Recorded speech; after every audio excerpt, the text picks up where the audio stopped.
The college football experience week 13 preview and picks episode on the Sports Gambling Podcast Network is brought to you by Bet365. Bet365 is offering new users $1,000 risk-free bet. Sign up today at sportsgamblingpodcast.com/bet365.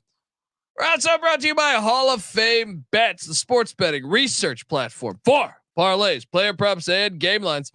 Download the Hall of Fame Bets app or visit hofbets.com. Use that promo code SGPN to get 50% off your first month and start making smarter bets today, people. And remember, as always, folks, too, let it ride. This is Jerry Glanville, and you're listening to SGPN. Let it ride, brother.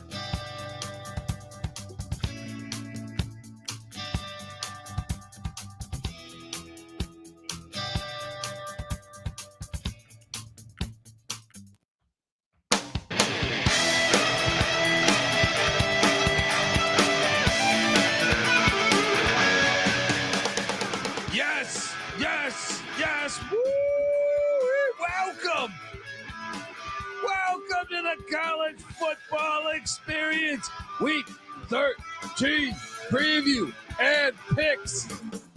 I can't believe we're already here.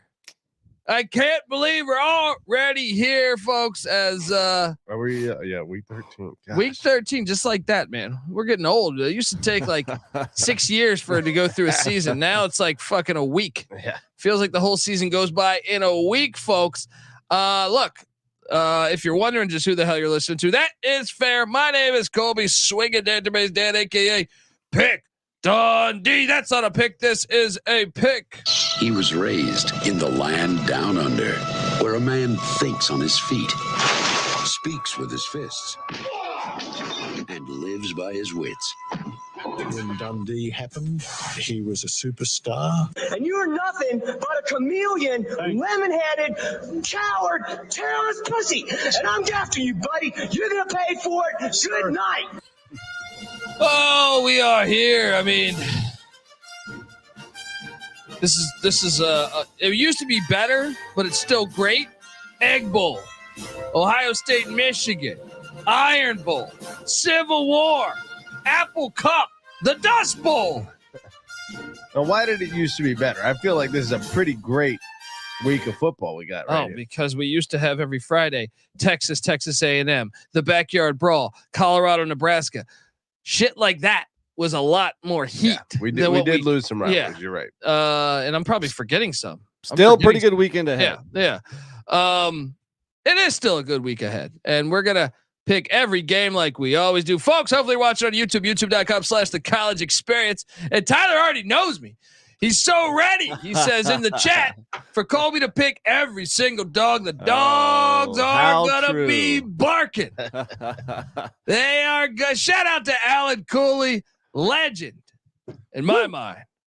Currently we have Bowling Green up 31-3 at halftime. We got Tuesday action going on. Yeah, I might have told people to bet on Western Michigan. I'll drink.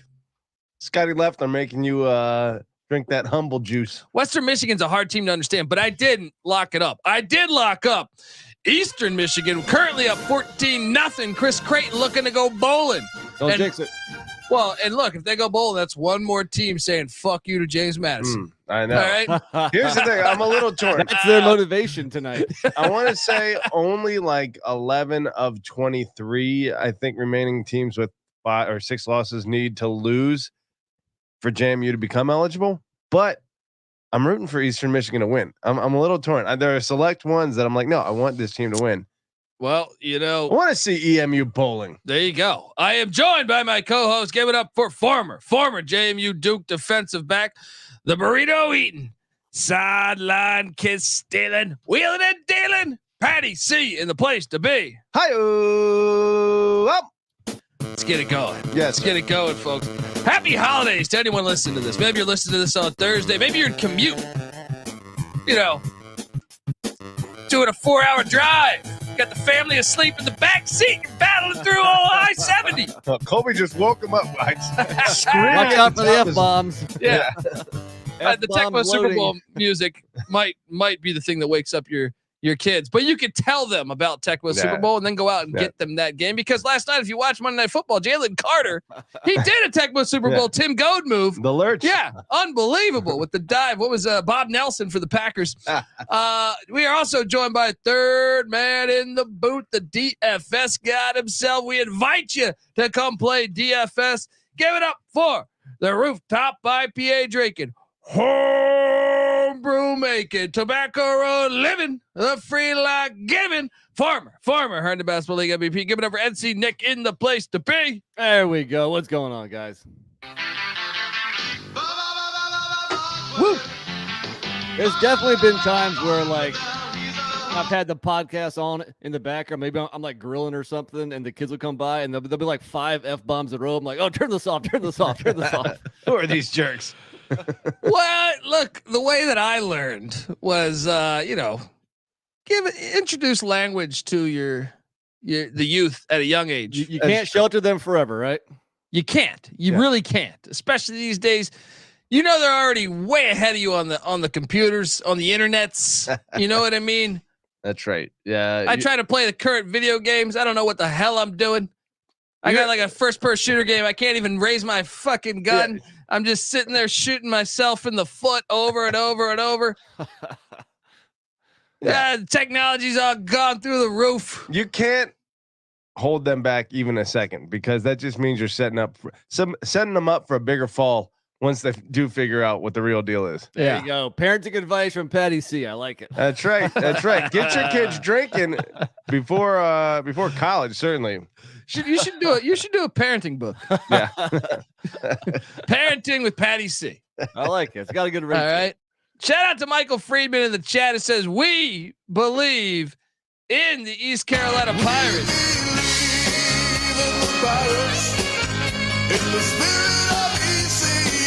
Who just hit a half-court game winner tonight.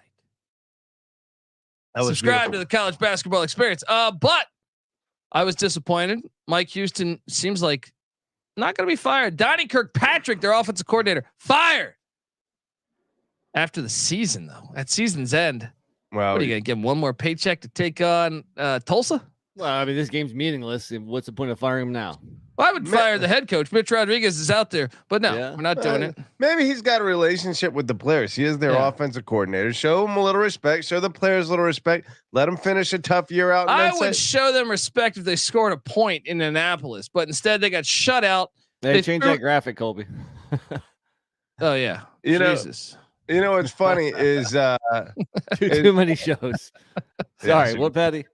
Colby loves Brian Ferentz despite the situation being the exact same. There's an awesome defense. Yeah, well, that still doesn't mean that Brian Ferentz deserves your love more than ECU's offensive coordinator. No. East Carolina, fire everybody. Mike Houston should be fired. Okay. Probably should fire everybody. Look, you have a bigger enrollment. You spend more money on athletics than almost everybody in the group of 5.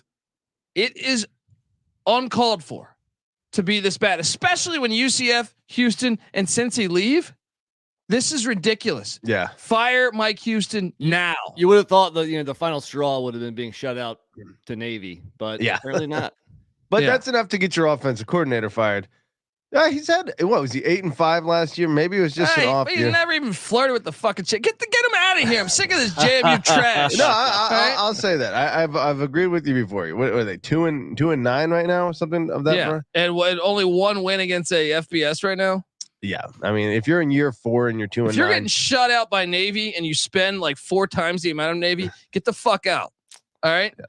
Speaking of JMU, though, I was in attendance. App State at JMU. We've already covered this, Nick. We're moving on.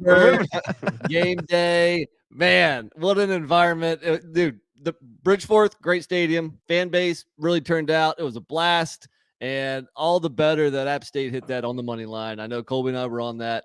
Great Sun Belt football, great small town football. That was a blast. That was a blast, and for better or worse. Look, the thing about rivalries is real rivalries. You don't really talk nice about your rival. I think JMU and App are becoming rivals. I still like App. I still think they're a cool team. I still think the Sun Belt's a cool conference, and you know what? That's part of the flavor of it right now. Maybe if they keep us out of a national championship one day, I might hate them a lot more. Yeah. Well, I mean, Wasn't happy- SGPN was about to give you guys a national championship this year. So That's technically, App State just did that. They still can. What do you mean? You only have one loss. That's true. Yeah. Not a little less convincing when they have a loss. What, you weren't sold by the UT Martin game that Georgia beat UT Martin? Fair enough. The Chattanooga game that Alabama. Yeah. I mean, shit, there's a lot out there. Wanted to touch base on a few things. Dino Babers fired. Aggressive. Dude, if they win, they go bowling. What do they expect? Yeah, it's true. Although you can't, again, Cover 3 guys are making this point. You can't sell mediocrity to your boosters. You know, Syracuse has boosters. maybe not. Yeah, but Mike Rico, Bob Costas is pink eye. All right. Look, Syracuse. Someone said, "What do they need to do?" It's pretty obvious. Get rid of the Carrier Dome. Use that as your advantage in the ACC. I really believe that's good for like 3 more wins a year. If people have to go to Syracuse, New York, little foo Duke, Mike Elko. You know what I mean? no, I think you're right 100%. that's true. But also, I think it's right for them to fire Babers because in 8 years he was over 500 twice. That's a little misleading though, because the COVID year he was starting a fullback at guard. You know what I mean? Like, okay, in 7 years he was. You know, if you want to throw the one, I out. just don't think until they invest more in football, It's a tough place to win. They're not going to be better than that. Yeah, You're probably right.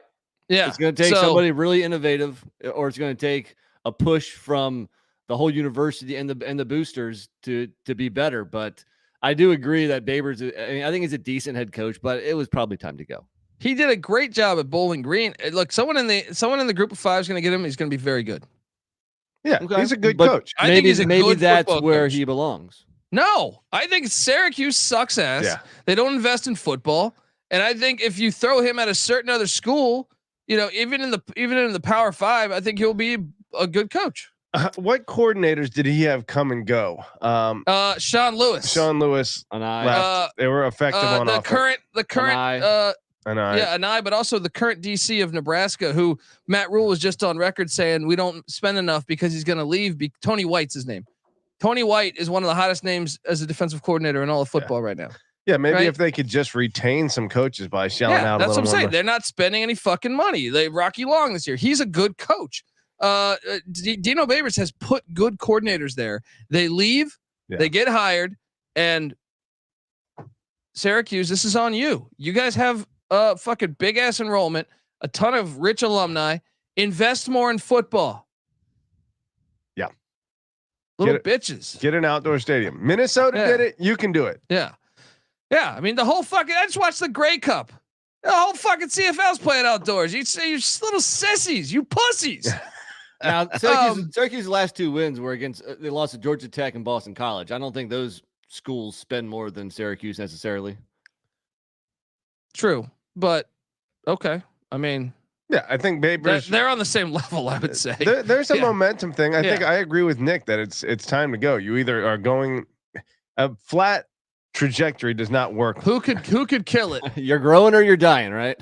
I know there's been pretty much. talk saying Orgeron back to Syracuse because he was an assistant there in the late 80s, early 90s. That's the opposite of my cousin Vinny right there. That's just Twitter. You know what that That's is? not. I don't think there's any truth to that. Main Justice. Did you guys ever see that on Saturday Night Live? I don't think so. And they got all the LSU. They got the Louisiana judge that got transplanted up to Maine. It's idiotic. But anyway, it's basically the opposite of my cousin Vinny, and that's what Ed Orgeron at Syracuse would be. We've already talked. Would about they that. take Rich Rod, or that dust up he had in the desert with that intern?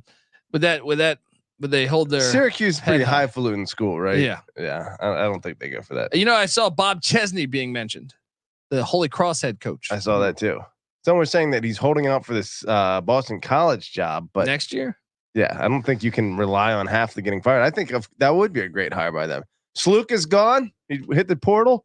So now it's time to get out. Maybe he can get Sluka in the portal at Syracuse. Yeah. Let's go. Other news regarding coaching. Bruce Feldman just reported that UNLV offensive coordinator Brennan Marion just interviewed for the San Diego State job. He has been fucking phenomenal at UNLV. They're 9-2 currently, playing potentially for the Mountain West Championship spot this weekend. That's one of the quietest 9-2s in the nation. I mean, who would have thought UNLV would 9, maybe 10 games? Crazy. Yeah.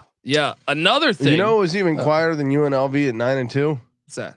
Freaking Toledo at 10-1. Should be 11-0. They were up that whole game against Illinois in the first Unbelievable. game, right? That is completely under my radar. The whole freaking season. I still feel like you were Toledo. watching action. I still feel like Toledo's been better, last 5-6 years. So I'm not kind of surprised at Toledo. I'm surprised at UNLV. When's the last time UNLV did this? Yeah, that's true. That's true. The 80s with Randall Cunningham. Little Keenan McCardle action. Yeah, with Icky Woods, and they also had the Death Row Records, Suge Knight, a defensive tackle. Yeah, It was like 87 or something. Yeah, he played in the USFL as well. So here, let's speculate here. Mississippi State, they're a state school. The team jet went to Raleigh-Durham today.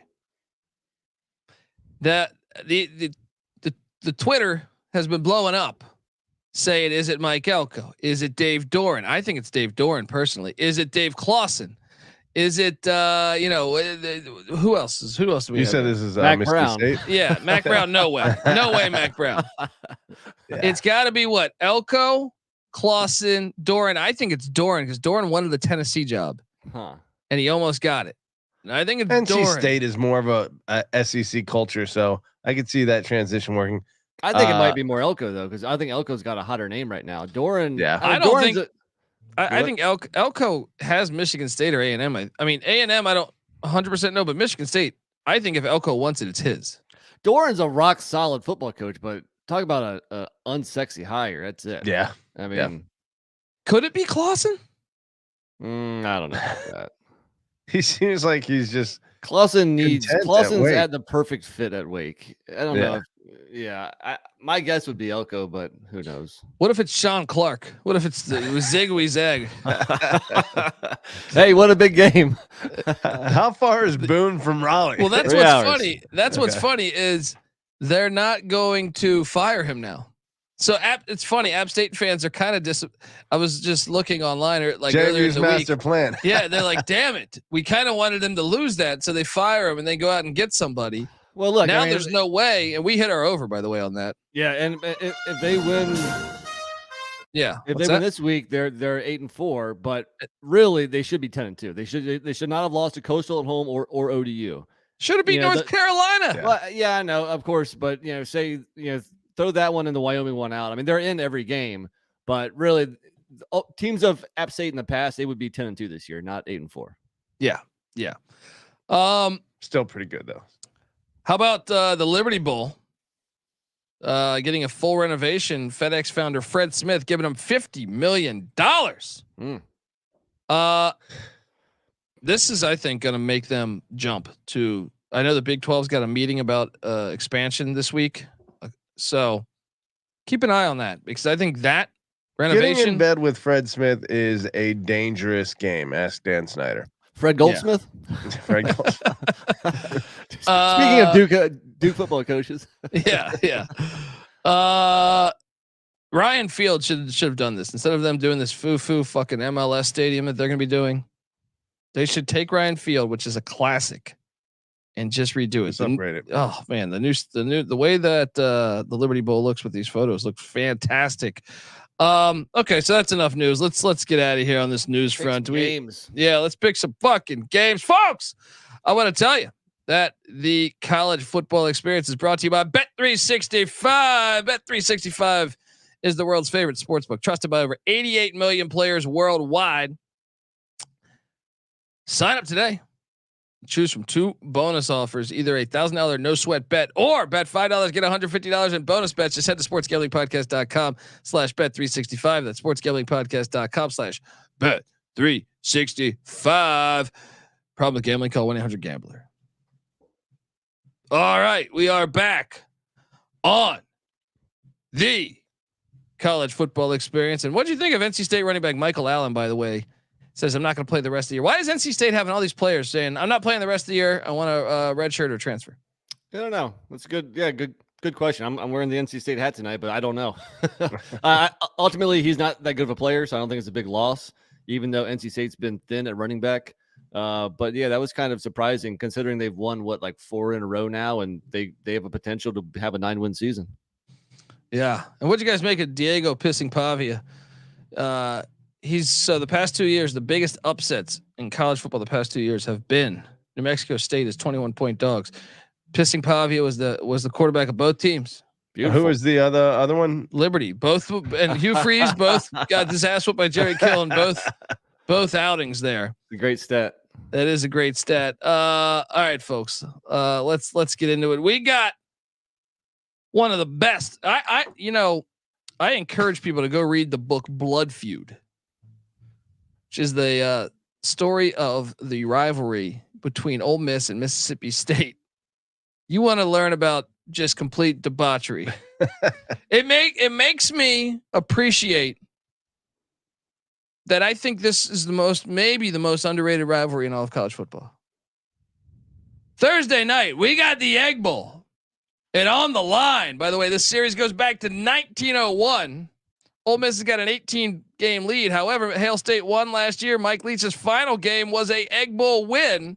There you go. This is in Stark Vegas. And Mississippi State, although with an interim head coach, can go bowling if they win.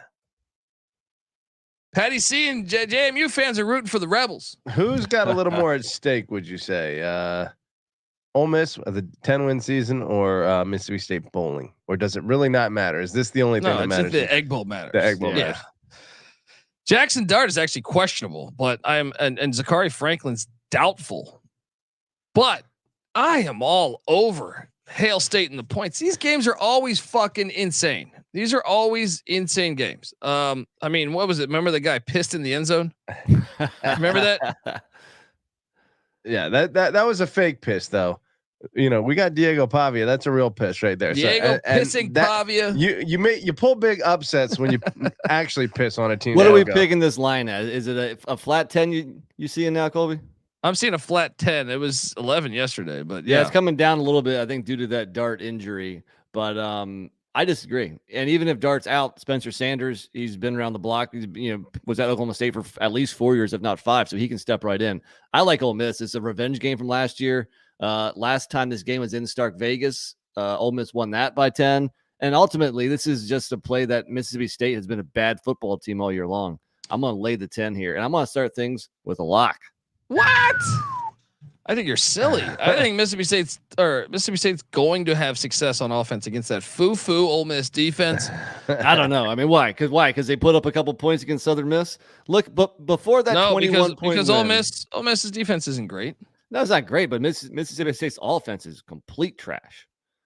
And if you look, but before the Southern Miss game, the last it's the final time that they get to come out of that tunnel. Mississippi State lost by 41 to A&M, by 21 to Kentucky, by 14 to Auburn. Not good teams. Pretty easy to have a lot of common opponents when you're in the same division, and I'm pretty sure Ole Miss outperformed Mississippi State in those games. But pretty much every single one of them. Different coach, guys. Look, I like a lot of dogs this weekend, but this isn't one of them. And since it is Thursday by itself, I'm going to be betting. So I'm going to lay the points with Ole Miss, man. I just think they're clearly the better team. Nope. I feel pretty good about Mississippi State and the points. All right, Patty C, what's a tiebreaker, man? What's that you on? I think I'm rolling with you, Nick. I think I'm laying them. Hey, the Cowboys are going to be ringing, but I just want to look here. I think you're right. I think they're just a much better team. When you have an offense that's that potent, it's the spread that you don't get those 10 points seems easy to cover.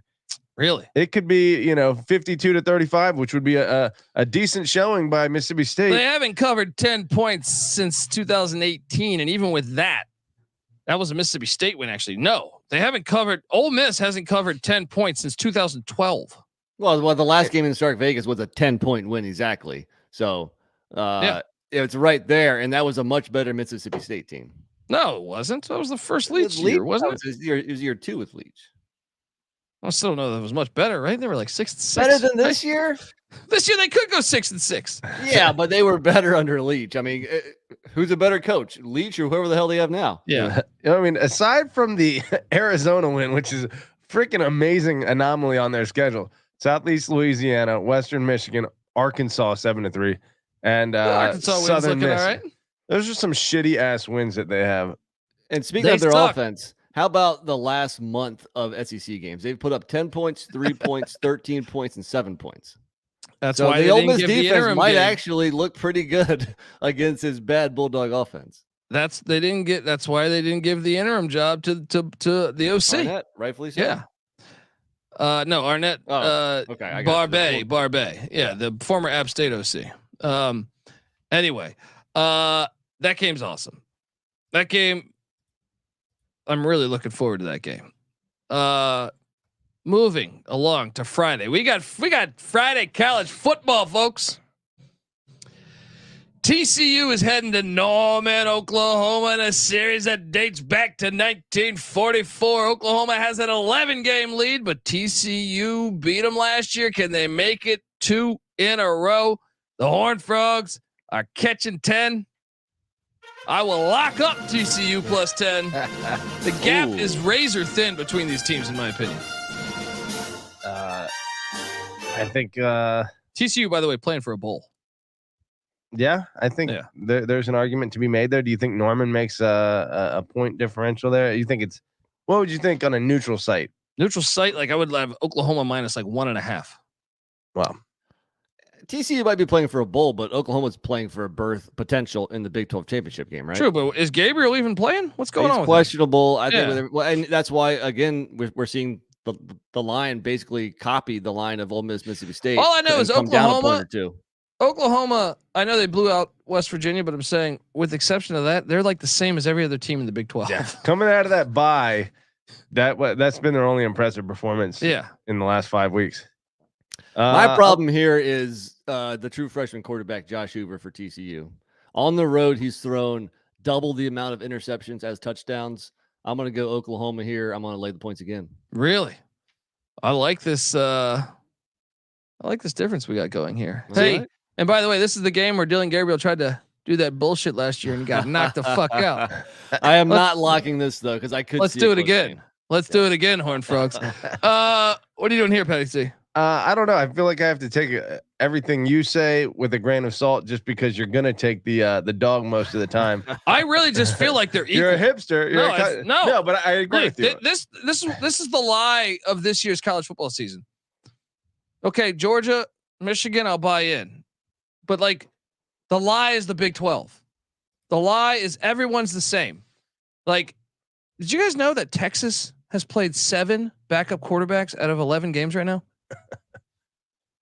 Like, lucky. I'm even more convinced that they're counterfeit. I'm like, wait, they've only played. They're playing 7 fucking backup quarterbacks. That's unbelievable. Has that ever happened before? A lot. Getting Alabama. It was Florida State last year. Yeah, no, that was like 4. That was like 3 or 4. This is like 80% of your schedule. Getting Alabama week 2 is a big. I mean, they only beat South Florida by 14 the following week. Alabama. So getting Alabama that early, that's a huge win that might not really, especially when you consider how much how far he's come in that time. Yeah. So yeah, the fact that Texas is like kind of looked at as head and shoulders above the rest, definitely not true. I agree with you there. I'm going to go with you. I think it's really close to being right at 10, but I'm going to lean TCU. And I understand NC Nick's, and that would be how we lose the bet, is Hoover throwing pick sixes or something. Yeah. Like, which is certainly in the cards. Certainly in the cards. But at the same time, I also think Oklahoma's defense is pretty shitty. And if BYU's backup quarterback can have that much success, I think TCU's skill position players way better than anybody on BYU. Oklahoma number 70 defense, TCU number 90. Do you think one team has a physicality advantage over the other, or not really? Not in this game. Yeah. I think they're pretty evenly matched. Well, next up, we're going to the Battle of Corn. Iowa, Nebraska. They call it the Heroes Trophy. What the fuck is that? The series dates back to 1891. Nebraska has a 10-game lead. They haven't played as many times as you think. It goes back to 1891, but they haven't played that many times. Yeah, it makes sense. Matt Rule was bitching about not having enough money. Nebraska, He just got there. He's got an $8 million contract. Yeah. Right? It's not. Shave a bit off of that. Yeah, that's true. Yeah. No. Nebraska's a 2.5-point favorite. This line stinks. I understand Iowa has nothing to play for besides just a 10-win season. Yeah. Like they've already clinched the Big Ten West. But when I think of Heinrich Harburg against the Hawkeye defense, I see problems. Yes. You would think. You want to dive into this stink. I feel like I've been burned by diving in the stink this year. Courtney Love has burned a few people. God, I'm not going to lock it, but I do. And because there's a chance Iowa wins by a safety. All right. or even Nebraska wins by a safety, but over under 26.5. I'll take the under. I think no. I agree. Hey, this was so great. Saturday I was on the Sports Grid. That's unbelievable. No. This is even better. This is even better. I don't think I mentioned this on the recap show. I'm doing live college football show. I'm on the Sports Grid Saturday afternoon. The game is in the second quarter. They asked me what action do you have going right now, and I go, I got the Iowa under, and one of the hosts goes, he basically says, "Oh, that's cooked. It's 10-9, right?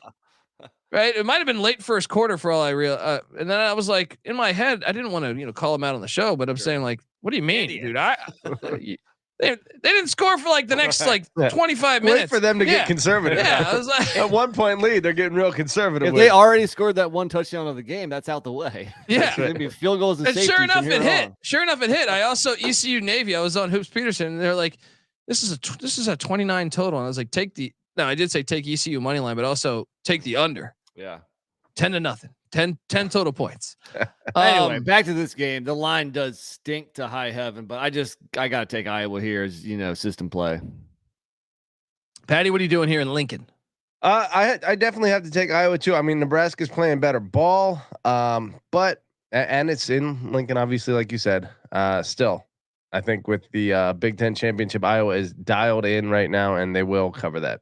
Was it 2.5? You said, yeah. All right, moving along to Miami, the Flutie Bowl, I call this one.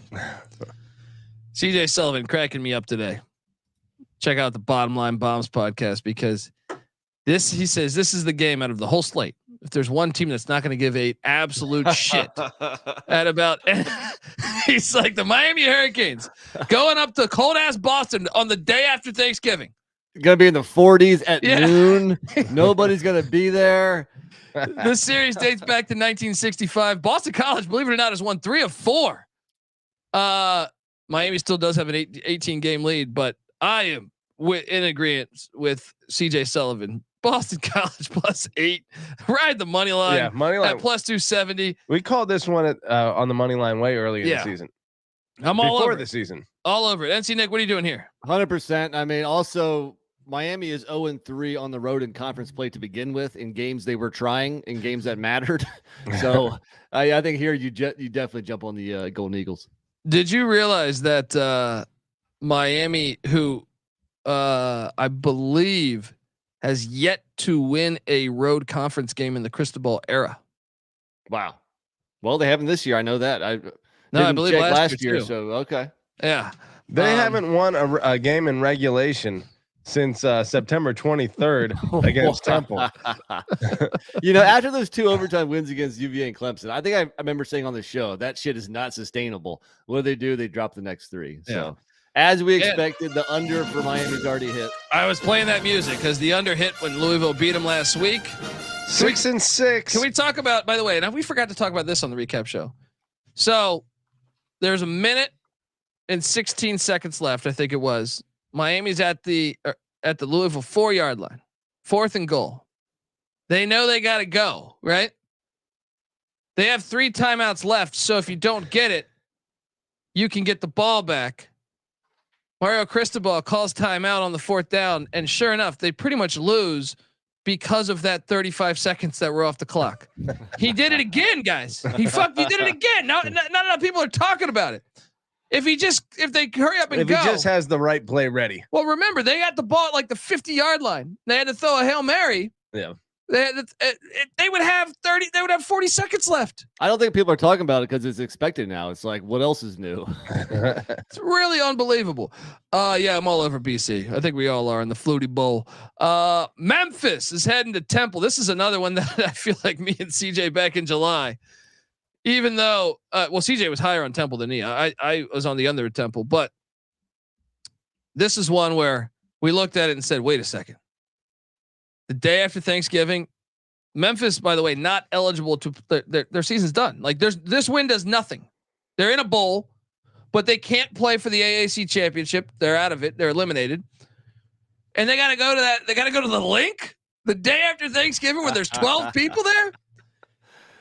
Memphis is laying 11. Get the fuck out of here. Temple is Temple's going to beat them outright. I think there's a reason. Look, Temple's beat them outright the last 3 times in Philly. Yeah.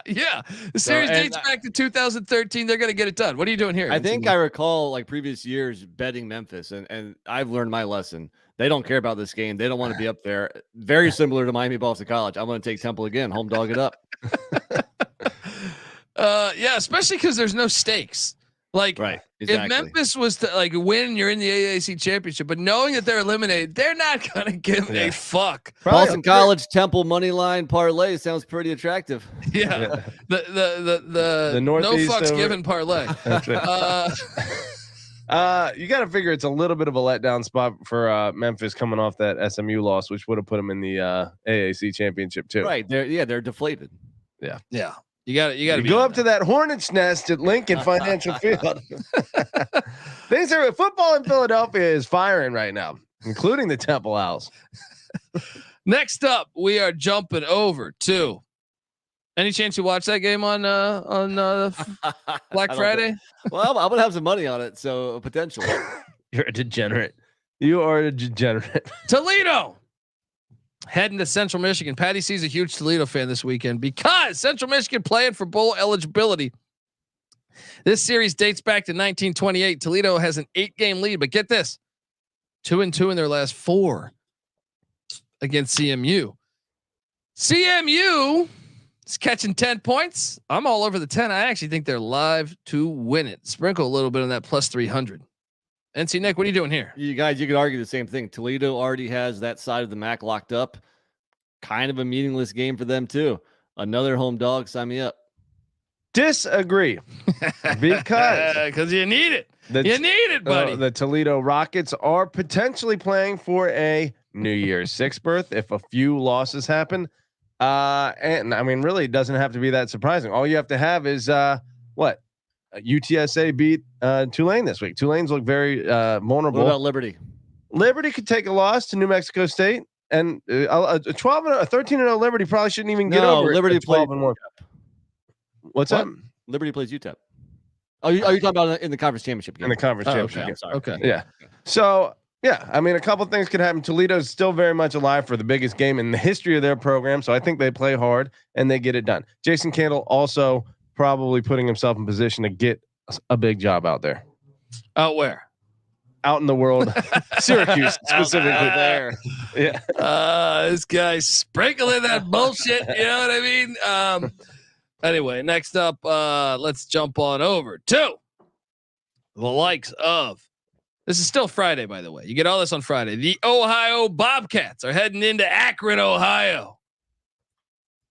Man, did you see? So I have Akron over 2.5 wins. Last week was fucking crushing, dude. They were leading the entire game. Eastern Michigan ends up somehow getting the game to overtime, and EMU wins it in overtime, 30-27. This is our last chance, our last hurrah. And look, Ohio, I think they're what are they playing for here? They're deflated as well. What are they playing for? Not much. Ohio is laying 14. The series goes back to 1912. Ohio has a 12-game lead, and they've won 5 straight. Give me the 14 in Akron. Sprinkle a little bit on the money line. That's just me hoping my over hits. What are you doing here, Patty C? Yeah, I'm not agreeing with you at all. I think Ohio's a far better team. 14 points on the road. Not like it's a far trip. They get it done. Ohio, go Bobcats. NC Nick? Yeah, I mean, this one took a while. I eventually came around to Ohio laying the points, but I don't like laying a big number with them in that shaky offense. I'll go ahead and do it here because Akron is still basically on auto fade. Not a big fan of this game, but give me the Bobcats. I'll say this about Akron. They've been in some pretty close games. 3-point loss against Temple, 4 overtime loss against Indiana. Thank you. Overtime loss against Buffalo by 3, 7-point loss Central Michigan. So I'm saying, for these people that have been shitting on me on social media about this they're one, a much better team than that 2-9 record indicates. I don't know much. I don't know if it's much better. you could 3 overtime losses. Look, you could kick Indiana which out of includes the 7 overtimes total. You could kick Indiana out of the Big Ten and replace it with Akron. No one's going to notice. Akron also got very lucky to beat Kent State. They got it done though, and that's what I'm talking about. They can get there. I believe in you, Zips. They also only beat Morgan State by 3. I believe in what Akron is the new Eastern Michigan. They lose big or lose small. They win small. Oh man. Come on, Zips. We need you. We need you. This more than ever. We need you, folks. Let's jump around to that might be an indicator, by the way, if we follow that Bobby Bowden train of thought, lose big, lose small, win big. Maybe they're at that cusp of taking the next step we thought they were going to take. Maybe it's just going to take one more year. Remember we were watching that Bobby Bowden documentary the other day, and they're like, he stepped up for his. So Peter Warwick and Lavernius Coles get caught in some type of like sport. They're like getting free clothes from Sports Authority. They would walk through, and the woman wouldn't ring them up. Yeah, and they're like, but Bobby Bowden had the back. A lot of coaches would have turned their back against other players, but he had Peter Warwick's back. They forgot to mention in that documentary that he said "fuck you" to Lavernius Coles. That's right. Right? And to Gloss this day, over that. yeah, isn't that ironic? The Heisman candidate, you're like, oh yeah, Lavernius Coles, who's still a very good wideout. He basically said, and that's why Lavernius Coles would never own Florida State. When you were saying your colleges on Monday Night Football, you'd never say Florida State. But that scandal about getting some free shirts or something, that sounds so minuscule to the shit that was going on everywhere else. Yeah. Really, that's what they come down, getting a couple t-shirts from Sports Authority. Yeah.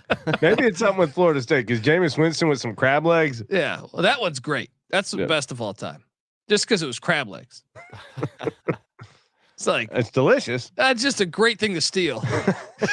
The man just wanted some delicious food. He's not getting bling. The fucking crab leg. I'll be honest. If I'm sitting there and I had to hook up. Old Steve says, "Hey, dude, I work at the grocery store. Come through. I'll hook you up with crab legs." I think I might go over there to the grocery stores. Yeah. All right, let's move along. All right, enough action talk. We got a huge game going on in the AAC on Friday. This game is one of the best, I think, on the slate. UTSA. This series goes back to 2013. UTSA beat Tulane by 3 back in 13. This is the second matchup. The winner is going to be in the AAC Championship. UTSA heading into Yulman Stadium to take on the Green Wave. I believe I'm seeing it right now at Tulane -3.5. That hook key, because that was not there this morning. 3.5. I'm still going Green Wave. Going into Yulman. They know the stakes. Jeff Traylor's already interviewing for A&M. I like to fade that. So give me the Green Wave to get it done there at Yulman Stadium. It's easy to see a tide Why do you turn. like to fade that? Because I think that means your players are thinking about it. Yeah. Why? Meanwhile, okay. I thought you meant yes. Your players. I also think the coach. How much are you focusing on? Sure. Tulane's I offense. thought you meant he's trying to nail the interview. I mean, he's if he. No, I agree with you. I thought you were saying it the other way. It's like, honey, don't give me the clip on. I need something good. All right. And he's thinking about Double everything. Windsor. How's my hair look? You know what I mean? He's not thinking. Fritz is over there thinking about UTSA, this Frank Harris, 46-year-old college quarterback. You know what I mean? So, Nick, what are you doing here? Yeah, I agree. I think with the potential distractions and the fact that Tulane is at home, it's just a very even game, man. I mean, I love Captain Harris, the quarterback for UTSA, but I also love Michael Pratt, the quarterback for Tulane. So the 3.5 is a little tricky. I mean, I wish I could still get it at 3, but I'll still ride Green Wave. Great game. Patty C? You know what's a little scary to me is that Tulane has played a bunch of close games in a row. I mean, obviously Florida Atlantic, they stepped up when they needed to on the road. Yeah, that was the indicator for me. That's what made me feel a little bit better. To me, that was the game that it was obvious that was the trap game, and they stepped up and now they get it at home. Meanwhile, UTSA's. I think a lot of us, or at least myself, wrote off UTSA after they started 1-3. I was like, okay, maybe it was a little. Captain Harris was injured. I knew that once he came back, they were going to be nasty. I did not know that, but they did. They are nasty. What is it, like a 8-game win streak, 7-game win streak that they're on right now? Yeah. So, yeah, I think I'm a little concerned about that, but I think I agree with you guys because the distraction is there that I got to roll Tulane here.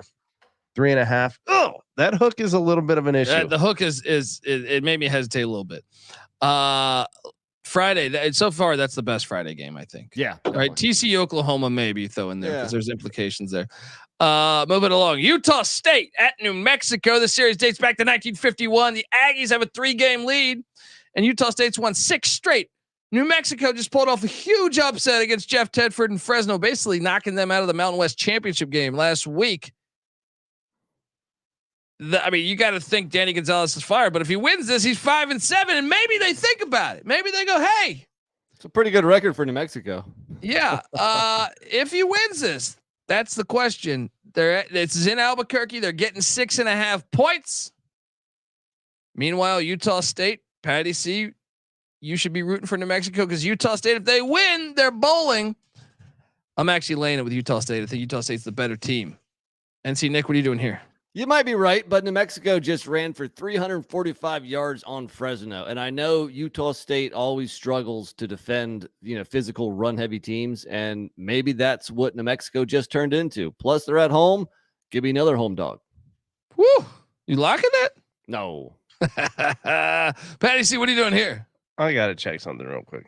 What are you checking, buddy? New Mexico, number 112 defense in the country. That is a pretty piss poor defense. 6.5 Utah State. I'm gonna roll Aggies.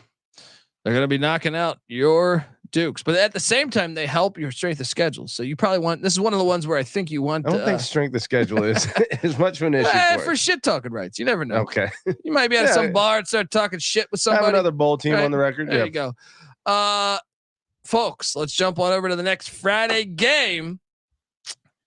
This one cracks me up. I was doing my research on this one.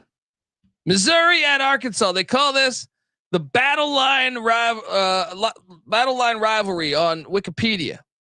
See, this is that bullshit though, because I understand that it's a border battle, and I understand they played a game in 1906. Now that was their first ever meeting, but this is only the 15th meeting, and when you add in them joining the SEC in 2011.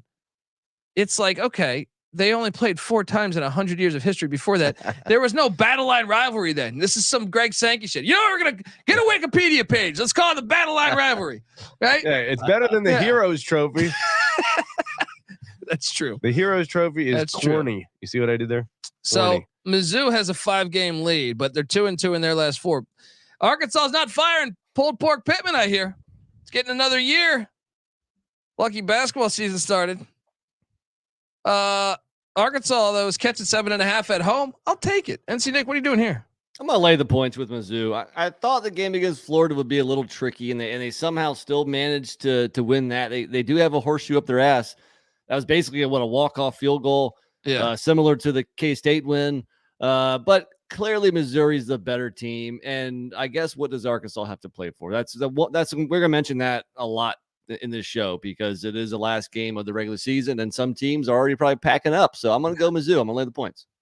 Well, it looks like Barry Odom will not be considered for the Arkansas job because they are keeping pulled pork Pittman. Picking him around at least one more year, which I love to see.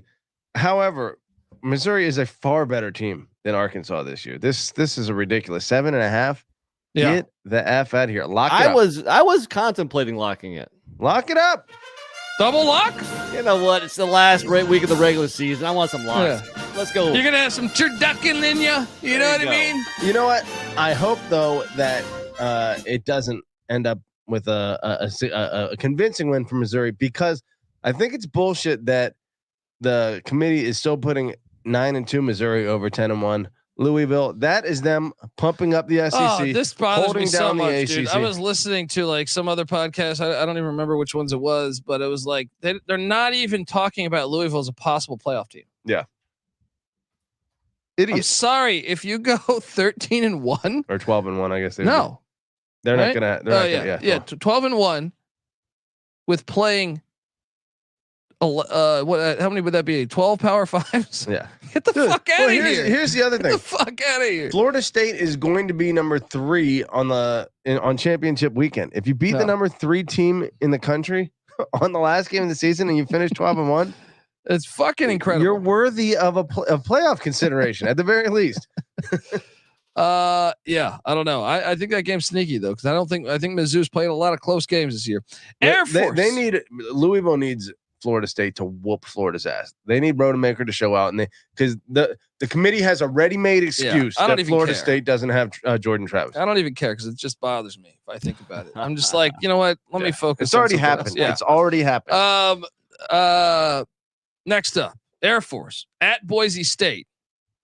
I needed a Tylenol trying to understand the fucking who's going to play in the Mountain West Championship. So, Air Force, if they win, they're in. I believe they don't need any help. Okay. However, and I'm trying to I read an article about it earlier this morning. I'm trying to make sure I nail this. If San Jose State beats UNLV, I believe they need Boise to win. Oh no, San Jose's in then, because they have the tiebreaker on UNLV. Okay. So, well, if San Jose State beats UNLV, then it could be a 3-way tie between those two and the winner of Air Force Boise. Well, I was about to say Boise has a path to get in too. It's all over the place. I think like that matters a conference record. I don't know. And the Big 12 one is hilarious too in its own right. We'll get to that in a little bit here. But Air Force, believe it or not, won the last time they went to the Smurf turf. This series goes back to 2011. Boise only has a 3-game lead, which is surprising considering their success in that run.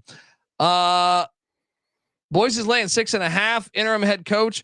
At stake is if Boise wins this, then they'll definitely have a winning record. Now they could still lose this game and win the bowl game, but Boise has the longest win streak as far as year by year. It goes back to all the way to 1988. Wow. So yeah, I'm sorry, 1998, not 88. I was about to say Patty C was in diapers. Yeah. But instead, he was drinking 40s.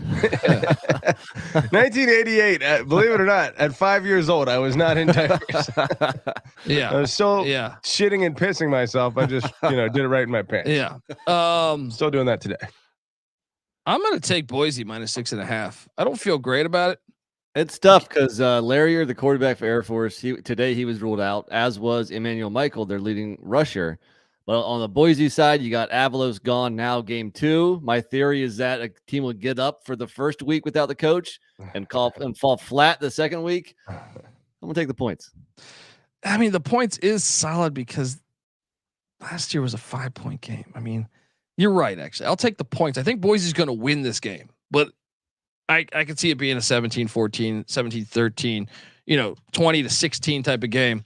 Give me the points, but I think Boise wins it. Patty C, what are you doing here? What is it, Larry? Or what's the deal? Why did they start 8-0? And he was a pretty good passing quarterback, like the best passing quarterback they've had since 3 straight losses. Probably. Look, I mean, Army, Hawaii, that's a bad loss, and then look, UNLV rivalry game.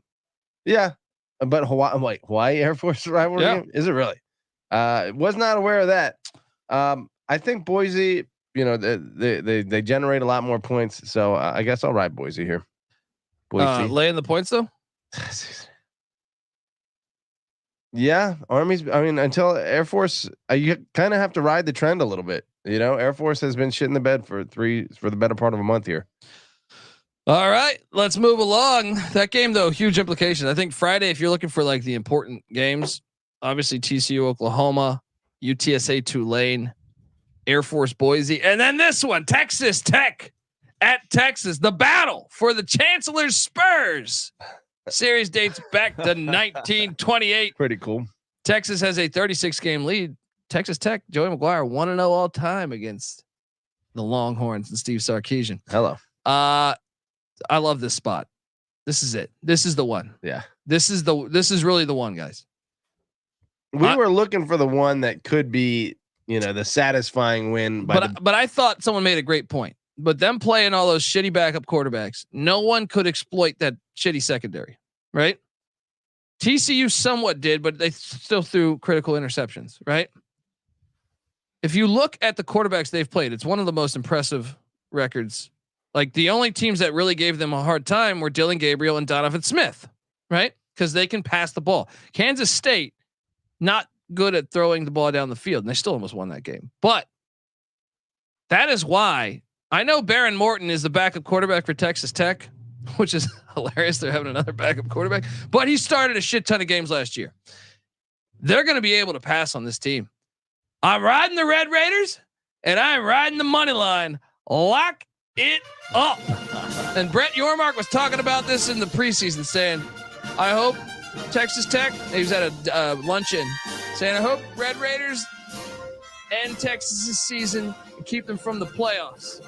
It was written then. Let's go. And it's probably written on their bulletin board in Austin too. True, but I don't even think Steve Sarkisian has a bulletin board. You know what I mean? Well, I want to go with you. He's got a liquor Dundee. cabinet, but I want to go with you mostly because of this 5-game win streak by Texas. 4 of the 5 were by 10 points or less. And I just think it's going to be a close game. Maybe this is the game that our hearts are in it and we want Texas Tech to hang, if not win. But I'm going to ride the Red Raiders. Patty C, what are you doing? I'm all over the Red Raiders too, because I think you're right. I think it could be, our hearts being, but no, Texas can't blow out anybody. They have fared pretty 10-10 with Wyoming in the fucking fourth quarter, pretty favorably in their common opponents, even Wyoming in the non-conference. Granted, Texas pulled away in the fourth quarter, but that was. I would argue Texas Tech looked better against Wyoming in a loss through three quarters, certainly. Oregon, they were great. And their losses, West Virginia. They should have beat Oregon, man. They should have beat Oregon. The only real head scratcher, obviously, squeaking by Kansas, where Texas blew them out. That's one where Texas looked way better. But still, that was at Kansas. Texas Tech hit like a midseason slump, but they've won 3 in a row now. They got some momentum riding into this game. They've been squeaking by for 3 weeks in a row. 7-point win, 3-point win, 1 point. No, that's the Big 12. This is my point. This is Oklahoma and Texas. No, they beat good teams. Everyone's like crowning them as like they're the same. If all these teams played again, you have no idea what the outcome would be. You know what I mean? Especially with their starting quarterbacks. Yeah, I actually feel good about 12.5 points, even in Austin. Money line, that's my heart. I hope so. Lock it. I'll lock it. Let's go. I'm locking it. NC Nick triple lock? No, thanks. Coward. He went to Austin once. All right, he enjoyed himself. That is Friday too, and this game's Friday, and this game sucks ass. Penn State, Michigan State at Ford Field. I will not watch this game. No, who will be? I don't think Michigan State fans will be watching. Have fun with this, NBC, with your package that you fucking bought. You fucking losers. Is this because the game itself is horrifically boring, or because you are boycotting the dome game here? Both. It's a mixture of both. Which one's more? No, the fact that NBC, because apparently this was like an NBC play. They want more of these games. That's domes. pathetic. Yeah. If there's one thing that they tried to, obviously Michigan and Michigan State should be in-state rivals potentially, but Michigan and Ohio State's there. So obviously that's the land grant trophy, right? The land grant trophy, right? So when Penn State joined, they're like, all right, Michigan State needs a rival. They made this one happen. It's been a pretty competitive. It's been kind of cool. It's dead even. The series dates back to 1914. Yeah. Dead even. Even if it feels forced, it's actually been kind of a cool rivalry. But what has made this rivalry really cool is the elements. The cold ass. With Thanksgiving that game in the snow. Yeah, I remember all of us talking about that was like our favorite game of the season. Yeah, ridiculous. The one thing that's really cool about it, they take away. Penn State's laying 21. Give me Sparty, I guess. I don't fucking know. What are you doing here? NC Nick? Penn State barely covered against Rutgers last week, right? Yeah. Wasn't the spread that almost the same thing, 20 or 20 and a half or something? They covered for They me. covered. Yeah. Son of a- Yeah, yeah. that was in State College too. And they barely pulled it out. I mean, I think that last touchdown was pretty late in the game. 3:36 left. That's Franklin for you trying to cover. God bless them. They didn't have to score that. Give me Michigan State the points. Patty C, what are you doing here? I'm leaning Michigan State too. Penn State. I mean, is the offense going to improve without your chick? How do you pronounce that name? Your chick, yeah. I think whatever. I don't think they're going to be it's not going to be an inspired offensive performance. I'm going to lean Michigan State here. All right, moving. Maybe there's an upset, and I almost want Penn State to whoop their ass so they never are tempted to play in that filthy dome again. Yeah. Final game on the Friday slate. Oregon State heading to Eugene. We got the last Civil War as the Beavers are catching 13.5 in Eugene. And what could go wrong here? Because if Oregon State wins and the Arizona Wildcats win the Dust Bowl, then Arizona is playing for the Pac-12 championship. What could go wrong? I actually think the Ducks are probably going to win, but I'm taking the points. Why is it not in Corvallis? Why is it not in Corvallis? I know. Black Friday, they could have been dressed in all black. Brian The Sanders last Civil War. in the chat saying this is the game to watch on Friday. Yeah. I can't believe that we're ruining this shit. See Well, what hey, they do with the Apple Cup. The Yeah, Apple Cup but- signed up for longer. No. Let's talk about this. Okay. I'm glad the game's still going to happen, but it's a slap in the face of the history of the rivalry. They are supposed to be playing, and all these Big Ten losers that say, no, you can't ruin the conference schedule. Look at what South Carolina does. They play Clemson the final game of the season. Georgia Tech, Georgia. Sure. You can make that happen. USC Notre Dame every other year, and USC Stanford the other year. But then also you have Louisville, Kentucky. Army, Navy haven't been in the same conference. You could go on and on. They signed it for the September. It's not going to have okay. This is like the backyard brawl. I enjoy the fact that it's better than nothing. We'll take it. It's better than nothing. But when you have a chance to fuck over your team, like Oregon State does, Oregon State can ruin Oregon's national championship hopes with this fucking game. And that's the way it should be on the final game of the season. I'll say this. I agree. Prior to a 4-team playoff, the likes of Florida State, even though it was a non-conference game on Thanksgiving weekend, would still ruin someone's national championship season. However, Oregon and Oregon State aren't usually on Look that at the level. backyard brawl when Juan said it was like a 3-win Pitt team, and they ruined West Virginia's national I championship. agree. What I'm saying is I don't think it necessarily takes tons away. No, I think disagree. I think it does. Yeah. I think it can still be an elite rivalry. That's what I mean to say, Yes, even if it's I agree non-conference. with that. But it's better if it's in conference. There's so many. See, and another element is like when I watch these games, I've seen like probably 3 or 4 Apple Cups in the snow. You're gonna put it on like a fucking September 7th.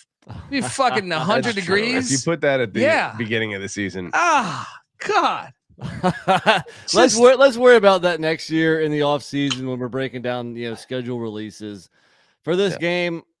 I think we're all on the Beavers, kind of similar to the Texas Tech play, but I think Oregon State's a much better team than Texas Tech, so I think they have a much better chance to cover this. though, Oregon's playing some pretty good damn football.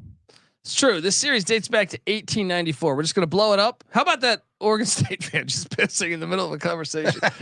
Where is that? The gate of the stadium or something? No, at like a table at the concessions. Oh, nice. There's no Come chairs. on, He's just the guy's having a conversation, has no idea that piss is just flying everywhere.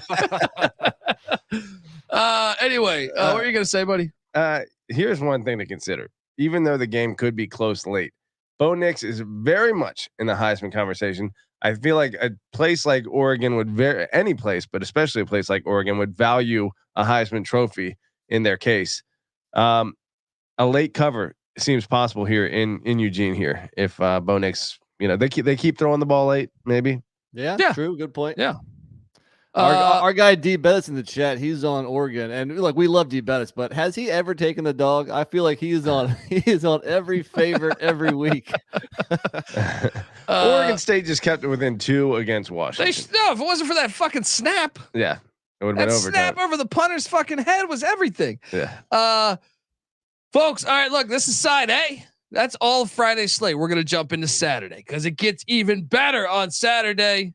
Especially when you add in the fact, and by the way, the NFL is coming. They're putting a Jets game where they're starting some guy we never heard of at quarterback over the Civil War. Get the fuck out of here. Trying to creep into college territory. Get the fuck out of here. Roger Goodell, go fuck off. All right. Folks, this is side A. If you're watching on YouTube, just stay tuned. Sit right there. You're fine. But yeah, this includes side A on the podcast. All right, we are back on the college football experience, getting ready to jump into Saturday, November 25th games. If you're looking for Fridays or Thursdays, they're all out there on side A. This is the B side where things get loose. Woo! Folks, game 1. They call this the game. It's actually not the game. The game is Harvard Yale. Yeah. But this is the game 2.0. Someone needs to come up with a more creative name for this. Ohio State heading into Ann Arbor, Michigan.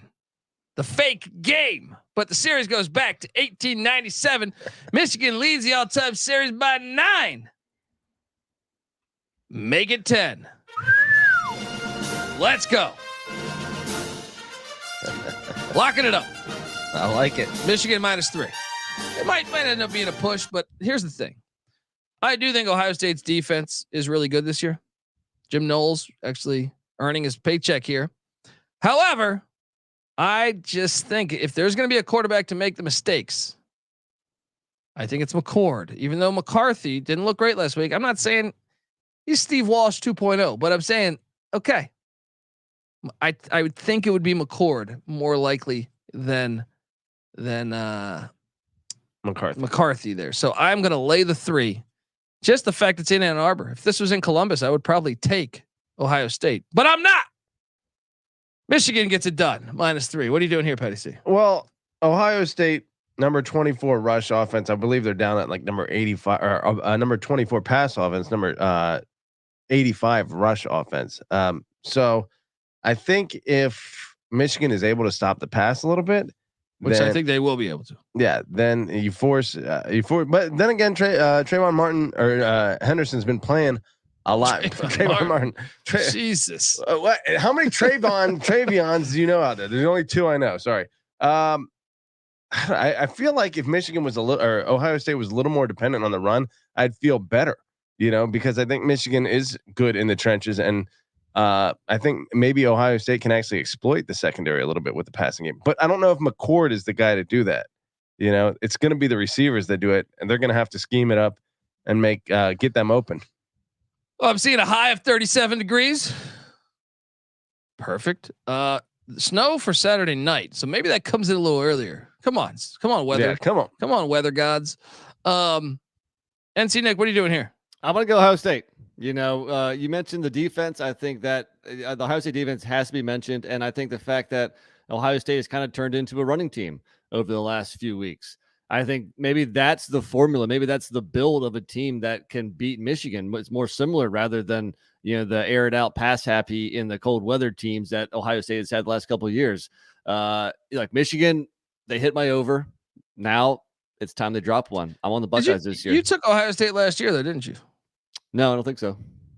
I gotta. And you know what? I'll lock up Ohio State. Let's do a lock battle here. I think that's silly. What the hell's going on? This guy has he watched? Look, Ohio State. Here's what a lot of people don't remember is that Ohio State was leading at halftime last year, and Michigan broke their ass and ran up that score late. But through 3 quarters, Ohio State was still very much in that. Or 2 years ago, the only reason why Michigan won is because it was in the snow and it really limited the Ohio State offense, and they weren't ready to pound. The only reason, the main reason. I disagree. One of the reasons. Okay, one of the reasons. We got a lock battle. NC Nick riding with the Buckeyes.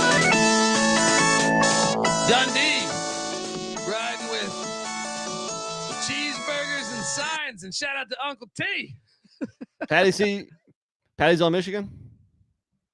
Because it's 3, I am on Michigan. I think you might be able to find a 3.5 out there too. If you're Ohio State Patrick. If you're talking 3.5, I actually would remove my lock because I think it could. It's going to be a closer one. I want the 3 as my security blanket because it could be a 3-point game. Here's the thing. I think Michigan's winning the game.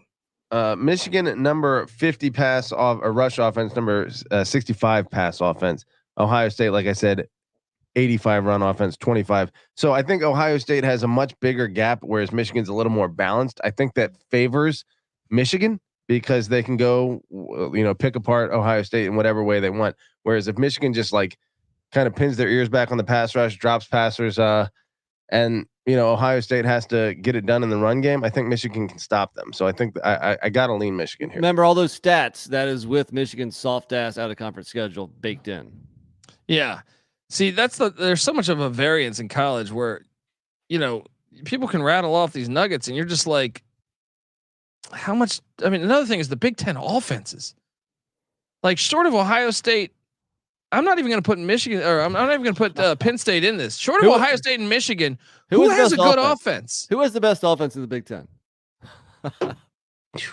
The Big Ten is a horrible conference this year. Yeah, like it's the worst Power 5. It's the worst Power 5 this year because you have 2 awesome teams.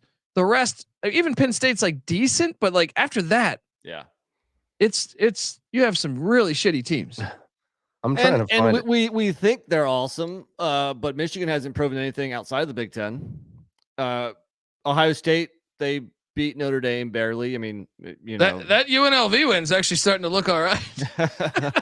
Yeah, Duke almost beat Notre Dame too. So yeah, and Louisville did, but no one respects that one.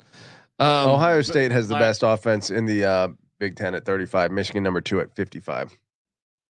See, but even that, Michigan calls off the dogs in all those games. Yeah, they go up 3 scores in every game, and they bring in the backup. So it's like all those numbers are diluted to me.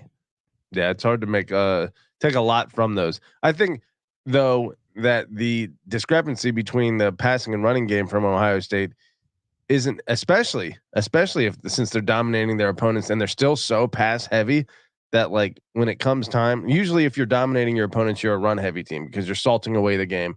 You have the lead, but Ohio State is very dependent on the pass. Despite Kyle McCord being the quarterback, it doesn't really make a lot of sense. I think we're going to see Ohio State as a soft team again and get rolled over in the 3rd and 4th quarter. Ooh, all right. Can't wait.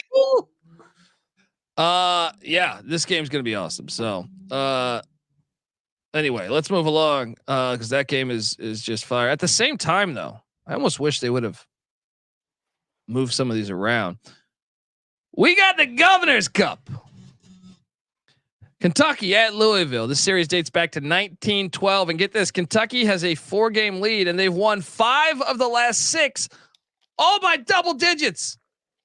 Your boy Satterfield was getting his ass whooped by Mark Stoops on the regular. But it's a different day and age in Louisville, Kentucky.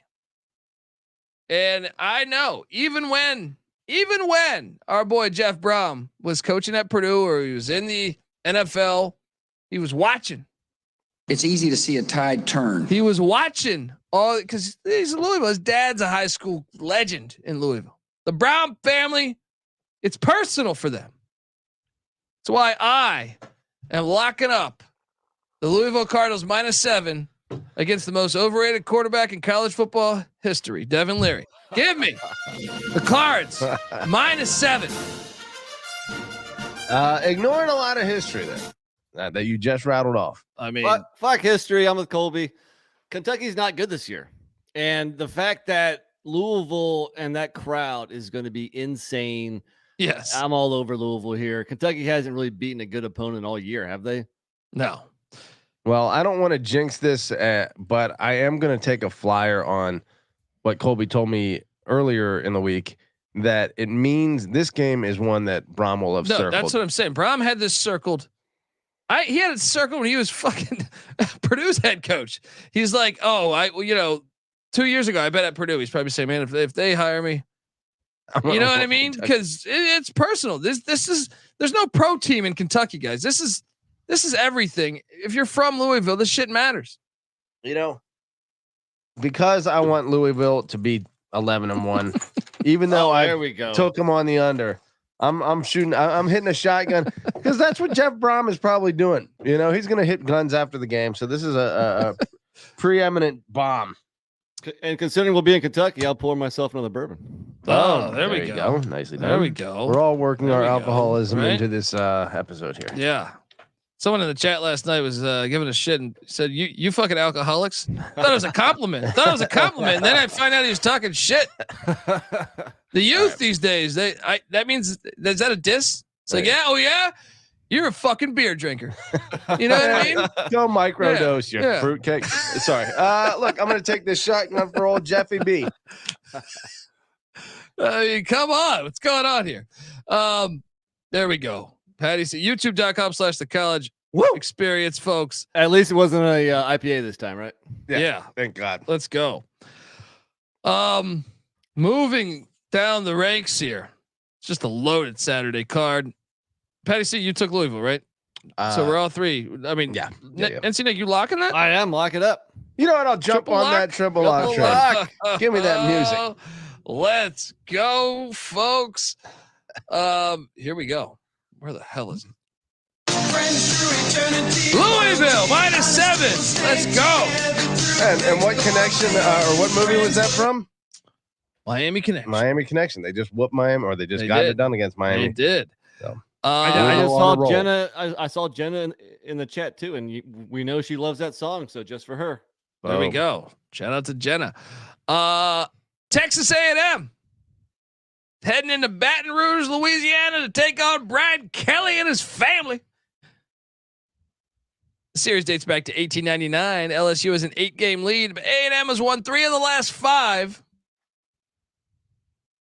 This is one that's interesting because either team's kind of not playing for anything. Disagree again. Agree. Yeah. Yes. Heisman hopeful. Yeah. Okay. Well, I mean, okay. He accounted for 8 touchdowns last week. It's so much. It's so much of an angle that I'm all over A&M plus 11.5. I'm on LSU. Lay the points. Yeah, Brian Kelly is still, potentially at 9-3. Do you think they could get a BCS? Probably not. But still, a citrus, a decent bowl spot. They still do BCS? At BCS, New Year's 6. Sorry, the same fucking thing. Does anybody even care about a New Year's 6 if you're not in the playoffs? No one gives a shit. Yeah, I think New Year's 6 has a little extra prestige that you gain from it. New Year's. He's the only guy in America I've seen care about these bowl matchups. He's like, who's gonna be in the the Slim Jims Bowl and fucking apparently you haven't been paying attention to all these SEC shows that they want to protect the bowls. You haven't been paying attention to the college football playoff, who are now putting bowls into the fucking the bowl games. That's why the FBS sucks. All right, death to all bowl games. All of them. Okay. Unless you're the Liberty Bowl, the Stadium, or the Sun Bowl. All right, or the Rose Bowl. And bring back the Orange Bowl. Let's go. Yeah, let's go. You took LSU minus the points, Patty? I did because I think that like you said, Texas A&M probably just waiting for the season to get over and to get their new head coach. And LSU wants their player to get Heisman. I know we're not Heisman guys, but is it a 3-horse race right now? Is it Nix, Penix, and Daniels? Yes. How is Olive Garden not in this fucking mix? They're not that good. And what do you mean? They're about to play for the Big 12 championship. He hasn't gotten any press up to this point. That's because that's my point of me saying this. Okay, fair enough. Olive Garden should be in the mix. We're talking about Ollie Gordon, Oklahoma State's running back. Has he hit 1,500 yet or 2,000 yet? He didn't even play like 3 weeks. Remember that? The latest? Yeah. Well, that was the thing too. He started the season off slow too. He's got 1,400 and change. He'll get there. He'll get there. All right, moving along. Indiana, Purdue, the battle of the old Oaken bucket. NC Nick's excited for this one. Series dates back to 1891. What's the all-time record in that series? Purdue has a 34-game lead, and they've won 4 of 5. Thank you, Jeff Brom. But now it's a new day and age. Ryan Walters against Tom Allen. Raw. His final go, probably. Indiana's catching 3. Give me the Hoosiers +3 in Bloomington. Or no, this is in West Lafayette. Sorry, West Lafayette. NC Nick, what are you doing here? Oh, I don't know. I guess I favored the home team in Purdue. I didn't put a whole lot of thought into this. Absolutely nobody's gonna be watching this game. We will have it on here at the studio. You gotta honor the history. You know what I mean? Am I gonna watch the Oaken Bucket or whatever it's called, or am I gonna watch Michigan Ohio State? I don't know. Fair point. Look, 2, 3, and 8 teams. However, I feel like Purdue's wins are much more impressive. A skip for the Wisconsin win by Indiana just 2 weeks ago. Pretty damn impressive there. But Virginia Tech, Illinois, and Minnesota. Those are decent wins, I guess. Still, I feel like you're right. I feel like Indiana is the play here. So I'm going to ride Hoosiers. They're going to do it for Tommy Allen. He's going to be fired 5-7, but they get a win, and he takes that old Oaken bucket or whatever the fuck it is, and he brings it home to his wife. She's a millionaire. She loves him. Oh, she loves him. Nice. Check out this bucket. Put it in my fucking antique room. All right, let's go. All right. All right, folks. Before we get to the next one. Oh no, let's call this one first. I wanna lead up with a big time game. But first, Middle Tennessee's at Sam Houston State. This series dates back to 1956. It's dead even. Sam Houston, they should have won last week, man. Did you guys catch that? Oh my God. If they win, I cash my over. This is it. This is it right here. Middle Tennessee's a road favorite, laying 3.5 at the Bear Claw against Sam Houston State. Give me the points. Sprinkle the money line on Sam Houston State at the Bear Claw. What are you doing? This has been a season-long battle. The number was 2.5. 2.5. They've almost won every game. It's like every game in the fourth quarter, I'm like, no. No. What are you doing here, Patty? No, they're going to do it again. I'm rolling stock still. Although 3.5 is like a huge margin. Yeah. Even I'm still going to go with Middle Tennessee. NC Nick, what are you doing here? Well, Middle Tennessee State hasn't won a road game all year, so I'm definitely on the points here. I'm getting more than a field goal. Give me the Bearcats. Let's go. You know what? Because it's a 9 a.m. kick, I think that favors Sam Houston. So I'll switch it up and roll with you guys. Let's go. Look, before there's a game I want to highlight here, but before we get to that, I want to tell you folks out there that the college football experience week 13 previewed picks episodes brought to you by Underdog Fantasy. Underdog Fantasy has a way to play alongside your favorite fantasy players all season long. They got NFL, NBA, NHL, college basketball, and college football. Simply pick higher or lower on your favorite players' fantasy stats and cash in. Looking at it right now, folks. What do you think about this? Is why it's really awesome. All you got to do is pick a minimum of 2 players from at least 2 different teams. So Will Rogers, State Park, that lawn chair, can he throw for higher or lower than 197.5 passing yards? NC Nick, what do you think? Lower. That Mississippi State offense is trash, and they're going to struggle on Thursday. No, I disagree. Higher because Ole Miss's defense, especially their pass defense, is complete trash. I will take the higher. NC Nick's on the lower. But then let's talk a little bit about your boy Ulysses S. Grant. Ulysses Bentley. No, his prop's not. I don't like that prop. Let's go Jackson Dart, quarterback for the Ole Miss Rebels. Higher or lower 2 passing touchdowns, NC Nick? I'm going to go lower. The injury. Well, can I explain myself? Or Sure. Can I finish? The injury has me concerned, and I think this is a game where the Ole Miss ground game and Quinshon Judkins goes off. So I'd lean over, but I don't like that because I think he might land exactly on 2. Patty C, he's mentioning Quinshon Judkins. His higher lowers at 94.5 rushing yards. Smash the over. Not quite the back he was before, but yeah, I got to lean over. I think Ole Miss's offense is going to get off on all levels, rushing, passing. I'll take the over on both. This is why this Underdog Fantasy is genius, folks. All right, so get on over there, watch along, make picks, make that extra cash, and sign up with the promo code TCE SGPN.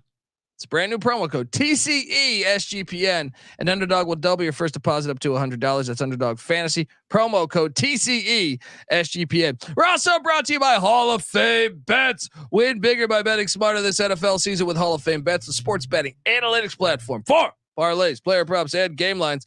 Research every NFL, NBA, MLB, and soccer bet with historical stats and data. Stop betting in the dark and join over 30,000 users researching with Hall of Fame Bets to craft more intelligent, data-driven parlays. Download the Hall of Fame Bets app or visit hofbets.com. Use that promo code SGPN to get 50% off your first month today.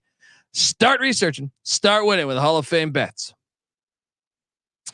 All right, we are back on the college football experience, and here we go. I purposely wanted to read the ad before we got to this one because this series dates back to 1897 and it's been pretty fucking even. It's a magical, some call it the combo. UConn is heading to the McGurk to take on UMass. This is a magical game. This is a great Northeast football is back. In full force here. Yeah, this is still pathetic. I already hit my over on the UMass win total, but you're telling me that UConn is laying 1.5 on the road at the McGurk?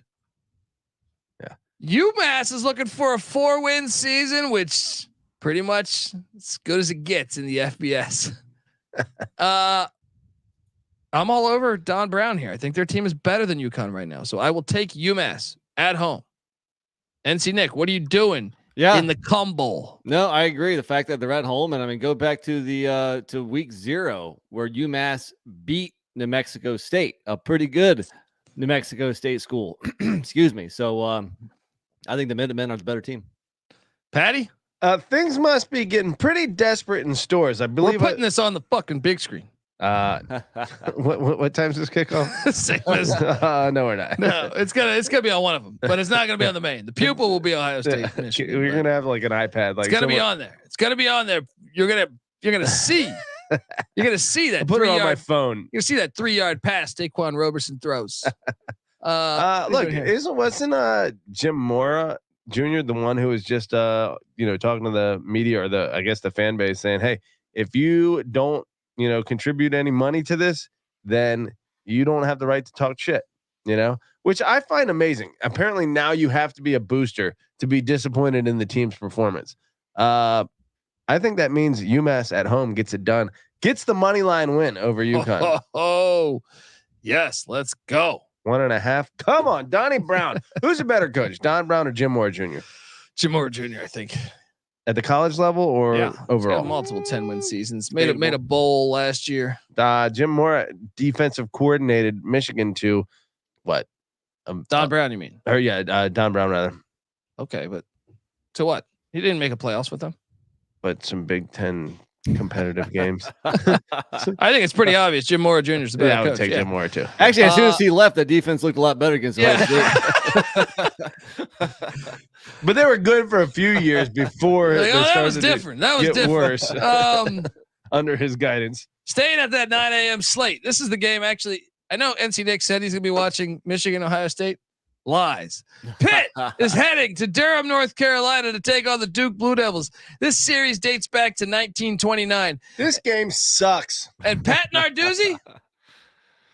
Here's a doozy for you, Pat. Pat Narduzzi. Or NC Nick. All right. Pitt's won 7 straight. Narduzzi don't lose to your little sissy Duke Blue Devils.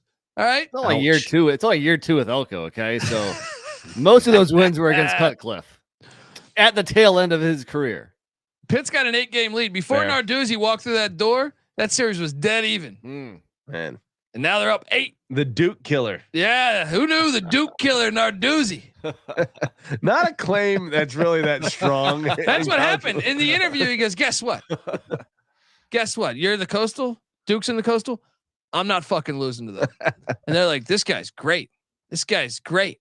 Well, winning the games you are supposed to win is a good trait for a coach. So Pitt should win this game 99% of the time. Let's be honest. Pitt though is catching No, wait, where the Yeah. fuck? What is it?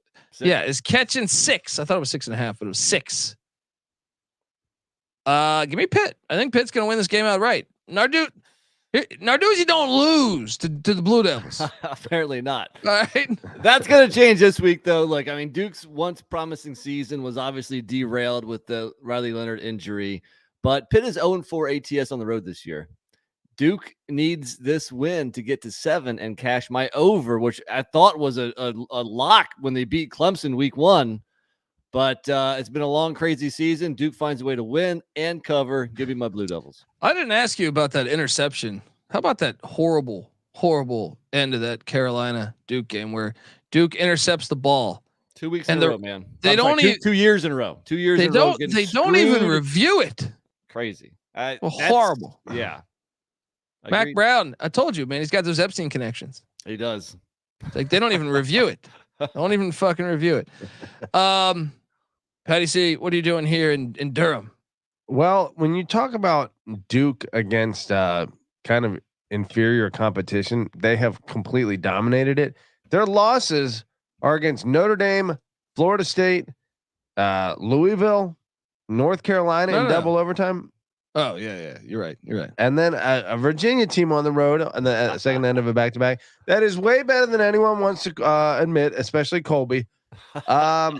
They're getting Pitt at home. We'll see if they hit that over. 6 points is tough, though. 6 points is tough. I'm gonna go. I don't know. I'm gonna go Duke. I wouldn't touch this thing. Well, we make picks on this show, so you go. You gotta go someone. Okay. I'll go Duke. Houston is at the moon bounce. So UCF is one of these teams that could fuck up JMU here. They're 5-6 right now. Can they get to 6-6? The used car salesman Dana Holgerson coming in. Malzahn, kind of a used car salesman too. This is a fun coaching matchup. The series dates back to 2005. UCF has a 4-game lead. They've won 2 straight, but 13 points is the spread. That's outrageous. That's too much. Give me the Cougs. 13.5. I'm seeing. NC Nick, what are you doing here? Yeah, a couple too many points. I thought this line should have been maybe a touchdown. I mean, maybe 10 tops, but not damn near 2 touchdowns. So give me Houston and the points. Yeah, we got to see these teams for a long time in the AAC against each other. When would UCF have been a 2 touchdown favorite? Not since what, 2017 probably. Yeah. That's way too many points. Yeah. I just think you can't. It's just too many. Even though they're playing for something, but I mean, what the Texas games? Did they play Texas within a couple weeks of each other, right? And both had pretty. Am I getting that right? No, UCF. No. Who am I thinking? I don't know who you're thinking. Houston played Texas. UCF played Oklahoma. Assuming those teams are pretty comparable, I just think Houston and I think UCF is better. Maybe 7-8 points better, but 13.5. That's too many, even at home. Let's go. Moving along, and that's still at the 9 a.m. slate. They're just loading up these 9 a.m. slates. Moving along to the next one, we got Navy. Navy heading down to Fort Worth. No, Dallas. SMU's got that ACC blood money. They got George Bush on the horn saying, who's the ACC commissioner again? What's his name? Jim Phillips. Hey, Jim, put us in the ACC. All right. Or we'll make you disappear. All right. SMU's lane 18. Get the fuck out of here. Yeah, that's way too many here. Oh man. Now wait, if SMU loses this, have they actually clinched yet? I don't think they've clinched because they could still lose this. So they're still playing for something, right? But yeah, because all 3 teams are Wait, Memphis is the other team. No, Memphis is done. Memphis is done. Well, I got Tulane and it's Tulane and UTSA. So one of those teams is going to lose. The question is, what would be the tiebreaker if SMU loses? Yeah. I don't know. They'd probably have to. I don't know. They're gonna. And SMU didn't play either of those teams either. Yeah, so, that's why I took a future on them. Yeah. SMU, Tulane, SMU, and UTSA are 7-0 in conference. But if Navy were to upset SMU, and UTSA and SMU both finished 7-1. I want to say like UTSA and SMU would be. UTSA and Tulane would probably be ahead of them because strength of schedule. Well, Tulane will be ahead of them. because they're 7-0 in conference as well, assuming they Well, win. yeah, the winner, winner, obviously. Yeah. But the other team, I think, like UTSA's strength of schedule is better. You're probably right. I don't know what the tiebreakers are. They would all have. SMU just hasn't played anybody good in the AAC. That was part of the handicap. They were like Louisville. That can't be the case though, because it already seems. Well, I guess is that you're right. We don't know if SMU's ticket being punched to the AAC championship is based on them beating Navy. The assumption that they okay. Well, and how about this? They played last year. SMU won by 6, 40-34. If they beat Navy, we know they are in because one of the other teams is going to lose. Undefeated, right? But I mean, Navy. I know SMU's won 3 straight, but Navy. And by the way, this series dates back to 1930. The Navy has kind of been able to put up a lot of points. Like the worst offensive output. Well, triple option football against Texas. Listen to this. Ever since they moved to Paul Johnson and ran that option, Navy put up 34 points, 24, 37, 35, 30, 43, 75, 55, 24, 28, 38. I mean, they get a lot of points. You got to go back to 98. Even when it's like 28, that's probably an outlier on what Navy usually puts up in a football game. Yeah. The last 3 of all, they would have covered even those 3 SMU wins. First off, since 1998, Navy has owned this series, but I'm all over this. Take Navy in the points. Nick? I'm with you. Yeah, but I do think the ACC might have struck gold with SMU here. Yeah, I think so too. But I think it's just too many points. I think the pressure on SMU is palpable, and Navy covers. Palpable. Is that a D3 school? I might have butchered that. That's a word. If it's not, we're making it one. Are they in the D3 playoffs? Palpable. Palpable. Yeah. The UTSA has one of the better offenses than Navy. I gotta get that pulled up real quick. SMU. But still, 18 is way too many. SMU's offense is. But they played nobody. Number 10. They had the Louisville schedule of the number 10 offense in the nation. Is Navy ready for that? It means something. It means a little bit. Still, it doesn't mean 18 points over a good Navy or a Navy team that plays tough. All right, moving along. Next up, we jump on over. We talk about Troy at Southern Miss. Okay. I mean, Southern Miss let me down last week. The series dates back to 1935. Southern Miss has a 4-game lead, but Troy's won 2 straight and 3 of 4, make it 4 of 5. But give me the Golden Eagles a cover as they're getting 16.5. And see, Nick, what are you doing here? I agree. I mean, they responded to Will Hall when they were like 1-7. They won a couple games. They were kind of hanging around with Mississippi State for a while last week. Troy, again, another team with nothing to play for. They already have the Sun Belt West locked up. I'm going to take the points. Patty? I like your reasoning, and I agree. We're going Golden Eagles. All right, moving along. Northern Illinois is at Kent State. Series goes back to 1949. Northern Illinois has a 14-game lead. They're laying 19. Give me the points. Wait, is this one of Patty C's games? No, they're bowl eligible, right? No, they're 5-6. Oh, buddy, Northern Illinois is. You're fucked. You're fucked because that's one for sure. I want Fat Albert in the postseason. Maybe I lay it. I'm going to lay it. Actually, they're going to put it on Kent State. Nick, I agree. Yeah, Kent State still an auto fade. Northern Illinois, fresh off that 24-0 win over Western Michigan. I think might be a similar score here, and they cover again. 1-10. They have been shellacked. Is at Kent State the worst team in the country? No, but they're pretty close. They're close. Who is? 19's a lot on the road. 19 I think Kent State's the worst. 19's a lot. Have you seen East Carolina's offense? That's true. We're talking about the MAC. There's not usually that much separation between these teams, but Kent State is exceptionally bad this year. No, I'm going Kent State. Give me the Flashes. Oh, going with the Golden Flashes. All right, next up, we move along to Miami, Ohio at Ball State. This series goes back to 1931. Miami, Ohio has a 9-game lead, and they've won 3 straight. They're laying 6.5. Short line there in Muncie, Indiana. Patty C, you're not going to get Muncie out in the middle of nowhere. What are you doing here? I'm gonna. Why does this line reek? It reeks. This line reeks. Give me Ball State plus the points because it reeks. What are you doing here, Patty C? Ball State sitting there. You've always been a big Ball State guy. I have, but I've been rooting for Miami, Ohio to get one over Cincinnati. They got it. I wasn't hoping it would be this year when Cincinnati was my lock of the year. Ball State though 4-7, Miami, Ohio 9-2. I think Miami, Ohio is dialed in and playing to win a MAC championship this year. So I don't think they're going to take their foot off the gas now. Ooh. And a 7-point spread, 6.5, easy. Give me Miami.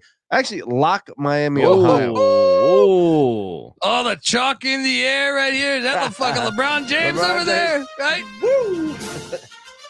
Patty C locking up the Red Hawks. Dive into that stink, baby. Says, hey, end your Turkey Day weekend with a little Maction. That's right. I don't know, man. What are you doing here? I tend to agree with Colby here. I think ever since Gabbert went out with the injury, that Miami Ohio offense has been really struggling. They do have a very good defense, but again, they have the MAC East locked up. Ball State's at home. I'm going to take the home dog here. You guys are the type of boy. You guys are the type of dudes that would get away from that sting. You smell something a little tart, you say, "Ew, I don't want that." Me, Look, I'm all in. If you want a little Dundee NC Nick action, you better believe. Talk to us about Maction. All right, Hello. let's go. Meanwhile, this Tennessee and Purdue game is a heater, man. I keep getting text messages regarding it. Next up, you guys aren't going to be able to escape this one. Florida Atlantic is heading to the Rice Owls in Houston, Texas. Series dates back to 2013. It's all tied up. If Rice wins, they go bowling. You better be a big FAU fan over there, buddy. Wait, does the winner go bowling? No, FAU's 4-7. Yeah, they're a disappointment. Definitely. How the hell's Tom Herman getting mentioned for Mississippi State? So you My got a thoughts 4-win exactly. season. hey, guys, you check out this 4-win season we're having here in Boca Raton. It's year one though. Yeah, so the quarterback went down. Whatever. Year one, but it's not like they won like 4 or 5 last year. He hasn't done anything impressive in since he was fired. Yeah, but I mean, I don't know. This is Rice wins, they go bowling. Rice is laying 4. Lay it. This team's going bowling. NC Nick, what are you doing here? I agree. FAU's lost 4 or 5. They're trash. Let's go Rice. Yeah. In Houston. Yeah, we're going Rice. Who? Yeah, that's another team that's gonna fuck up your boys. You know what? You know what? The best part about this is it's the exact game that is going to prove that JMU is the best team in the state. Well, I think JMU beating Liberty in a bowl game will prove that, but also UVA beating Tech is the game that's going to put JMU in the there bowls. yet. No, we're going to get there. All right, moving along. We're hopping over too. You guys couldn't escape this. Southern at Grambling. Oh, yes, the series dates back to 1932. And get this, Southern only has a 1-game lead. Yes, the Bayou Classic in New Orleans. Southern has won 4 of 5. They won last year, but they fired their head coach this year. And now Hugh Jackson is sitting over there with Grambling. They won't let him hire Art Briles. All right, but he says, hey, we can still get this done. And, you pull up this line, you look at this one. Grambling's laying 2.5. NC Nick, this is an awesome rivalry game. Unfortunately, they played at that filthy dome. But what are you doing here? You always take the 2.5 Southern. I'm on Grambling. Hugh Jackson is going to get it done here.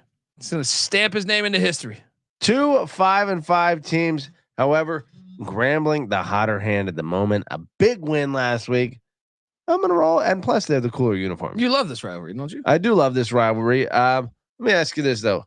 Southern, their flavor, I think, is a little more of an acquired taste, whereas Grambling is just, the black and the yellow. It's cool as shit.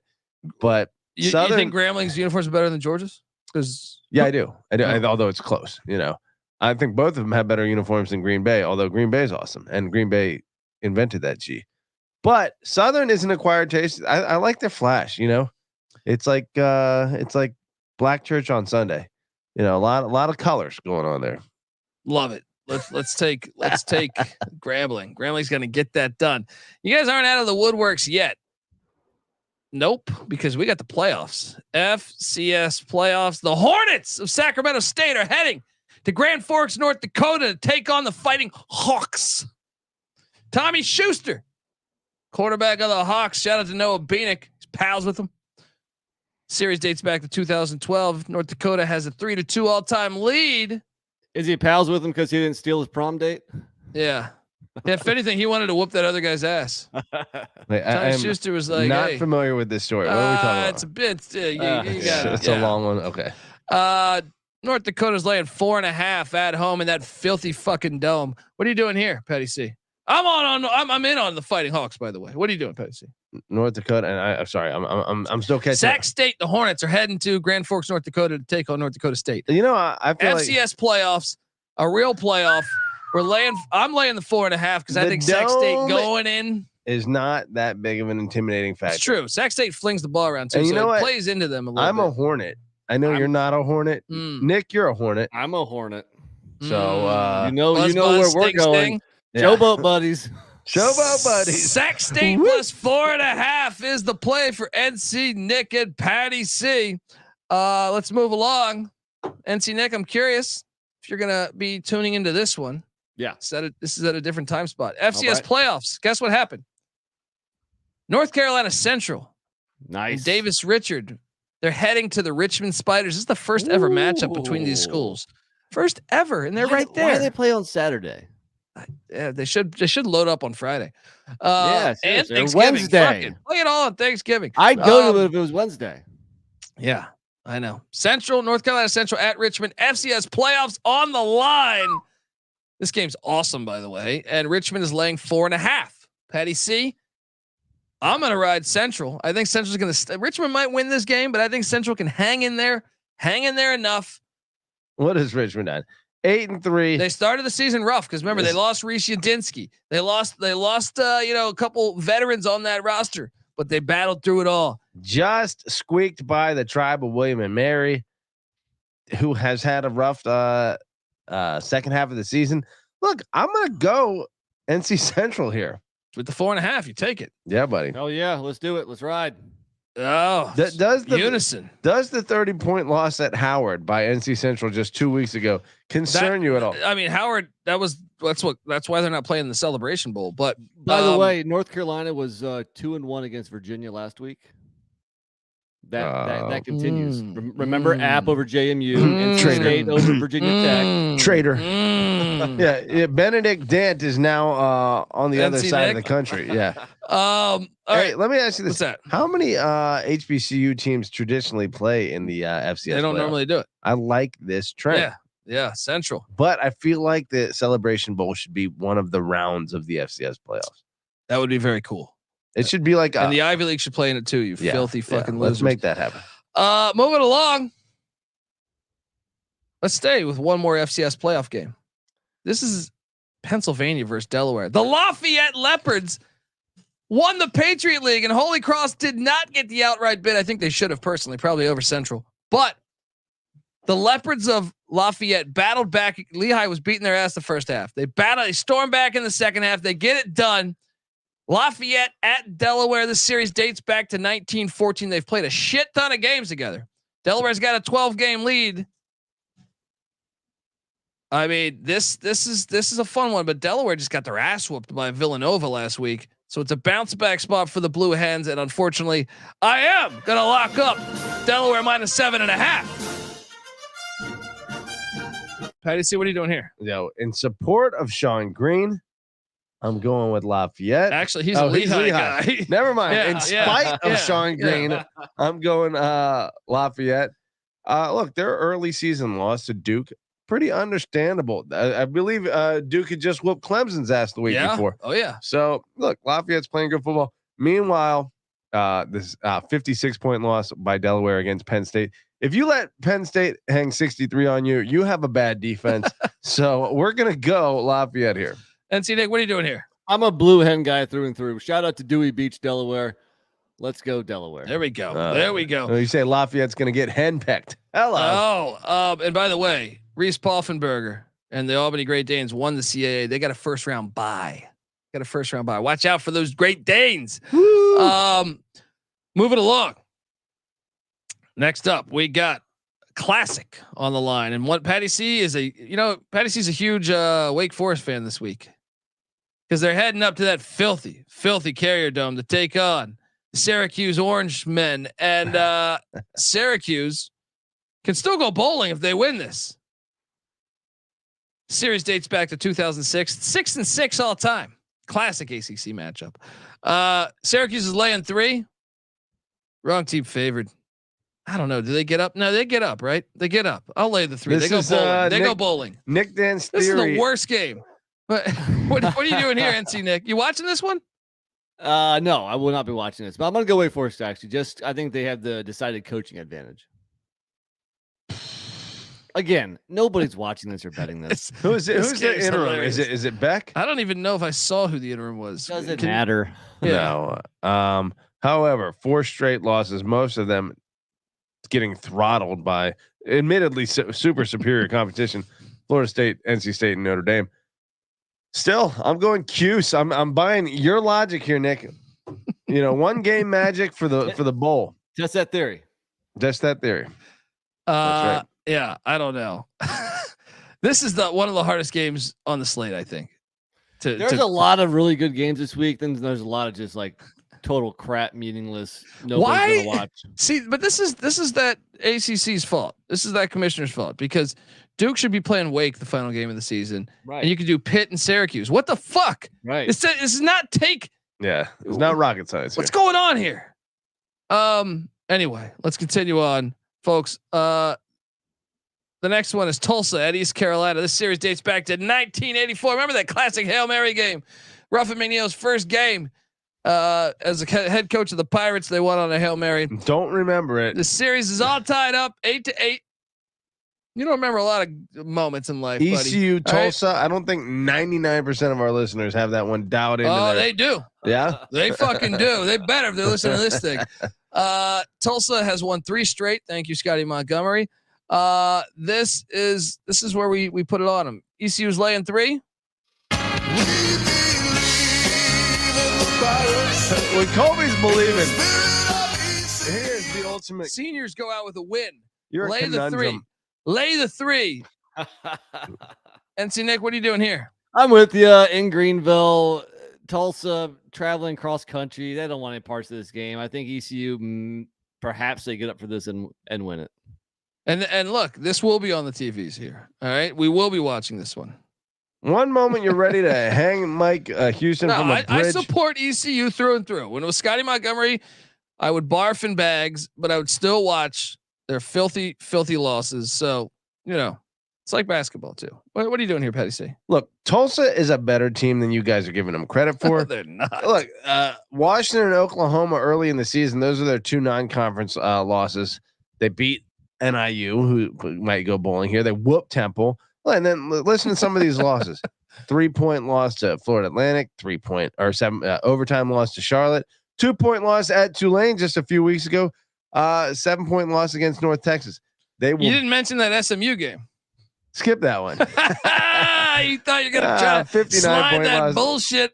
And the Rice game. Look, they don't do well against Texas teams. However, ECU is not from Texas. Last I checked. So they're going to go to Greenville and they're going to whoop Senior that day, ass. buddy. Senior day. And Mike Houston will be fired. All right, let's go. Are we spending too much time on these shit games? Let's roll through these. We can never spend too much time on ECU, according to Cole. That's true. And you know what? We got a barn burner next. Because UAB and Trent Dilfer head to Denton, Texas. The series dates back to 95. UAB's got a 5-game lead. UAB's won 4 straight. And make it 5. No, actually, North Texas is better. I'll lay the 3 with the mean green. NC Nick, what are you doing here? I'm gonna go UAB. I'm gonna take the points just because it's a total coin flip. Give me the points. Patty, let me tell you this: North Texas, the number 9 offense in the country. UAB, the number 114 defense in the country. Give me North Texas cover 3 at home all day. Lock it up. Wow. Lock it up. If we should start a show where we try to guess Patty C's locks because it's all over the place. The total on this game is 74.5. So what does that put it? They got a 39-36 game. Am I getting that right? Yeah. Yeah, what kind of handle is coming in on this game? North Texas is going to whoop UAB's ass. Georgia State is heading to Old Dominion. The series dates back to 2010. ODU's 3-1 all time against Georgia State. Possible bowl steal here by ODU, right? Yep. This is so great because ODU can fuck over JMU. This is fantastic. ODU's laying 3. I'm on him. Look, Sean Elliott. I don't know what the hell's going on there. Just when we thought he saved his job, he's lost 4 in a row. Granted, I mean the 4 losses: LSU, App, JMU, at Georgia Southern. Decent teams. Yeah, not easy games, but still. Yeah, I'm on ODU as well. ODU. I like ODU fucking over JMU here. Let's go. Look, ODU is better. They beat App. They lost to JMU by 3. They lost to Coastal, who still controls their own destiny in the Sun Belt, by 4. They did get whooped at Liberty, but then they beat Georgia Southern on the road in the second end of a back-to-back. They are going to get this, and they are going to cover. That number is 3 for ODU. Yep, they'll get it done. They're laying 3. They'll get it done. Moving along. Next up, back to the FCS. Gardner-Webb. The Runnin Bulldogs are heading to Mercer. Mercer leads the all-time series by 1 game. And Western Carolina, shout out to Weehawk, but Western Carolina was about to make the playoffs and they choked by losing to VMI. And our North Carolina teams in the FCS playoffs, North Carolina Central and Gardner-Webb, the Runnin Bulldogs. Mercer's laying 3.5. Give me Gardner-Webb. Sprinkle a little bit on the money line. NC Nick, what are you doing here? Definitely, dude. The state of North Carolina is taking over. We're going north to Virginia. Already, took care of them last week. Now we're going a little southwest into Georgia. We're gonna win. We're gonna beat Mercer. Let's go Gardner-Webb. Patty C. No one walks into Macon, Georgia, and whoops ass. 5-star stadium. 5-star Great name stadium. for a stadium. Yeah, they haven't seen a 5-star. They need prime time. That's the only way they're getting a 5-star. Well, I'm going Mercer. Yeah. Yep. Nichols. The Colonels are heading to Carbondale, Illinois to take on Stone Labanowitz's alma mater, the Salukis. Series dates back to 1995.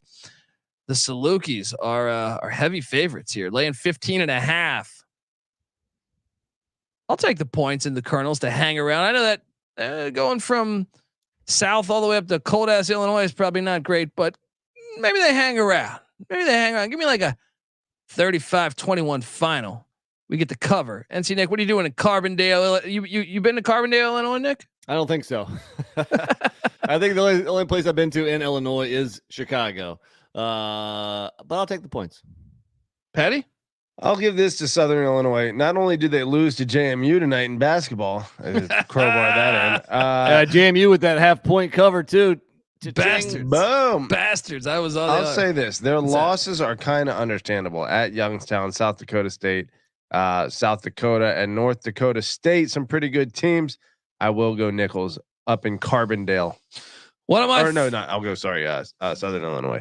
One of my favorite FCS first round matchups: Chattanooga taking on Austin P. A little in-state battle in the great state of Tennessee. This series dates back to 1953. Chattanooga, they got a 5-game lead, and the Mocs are hitting the road and catching 9.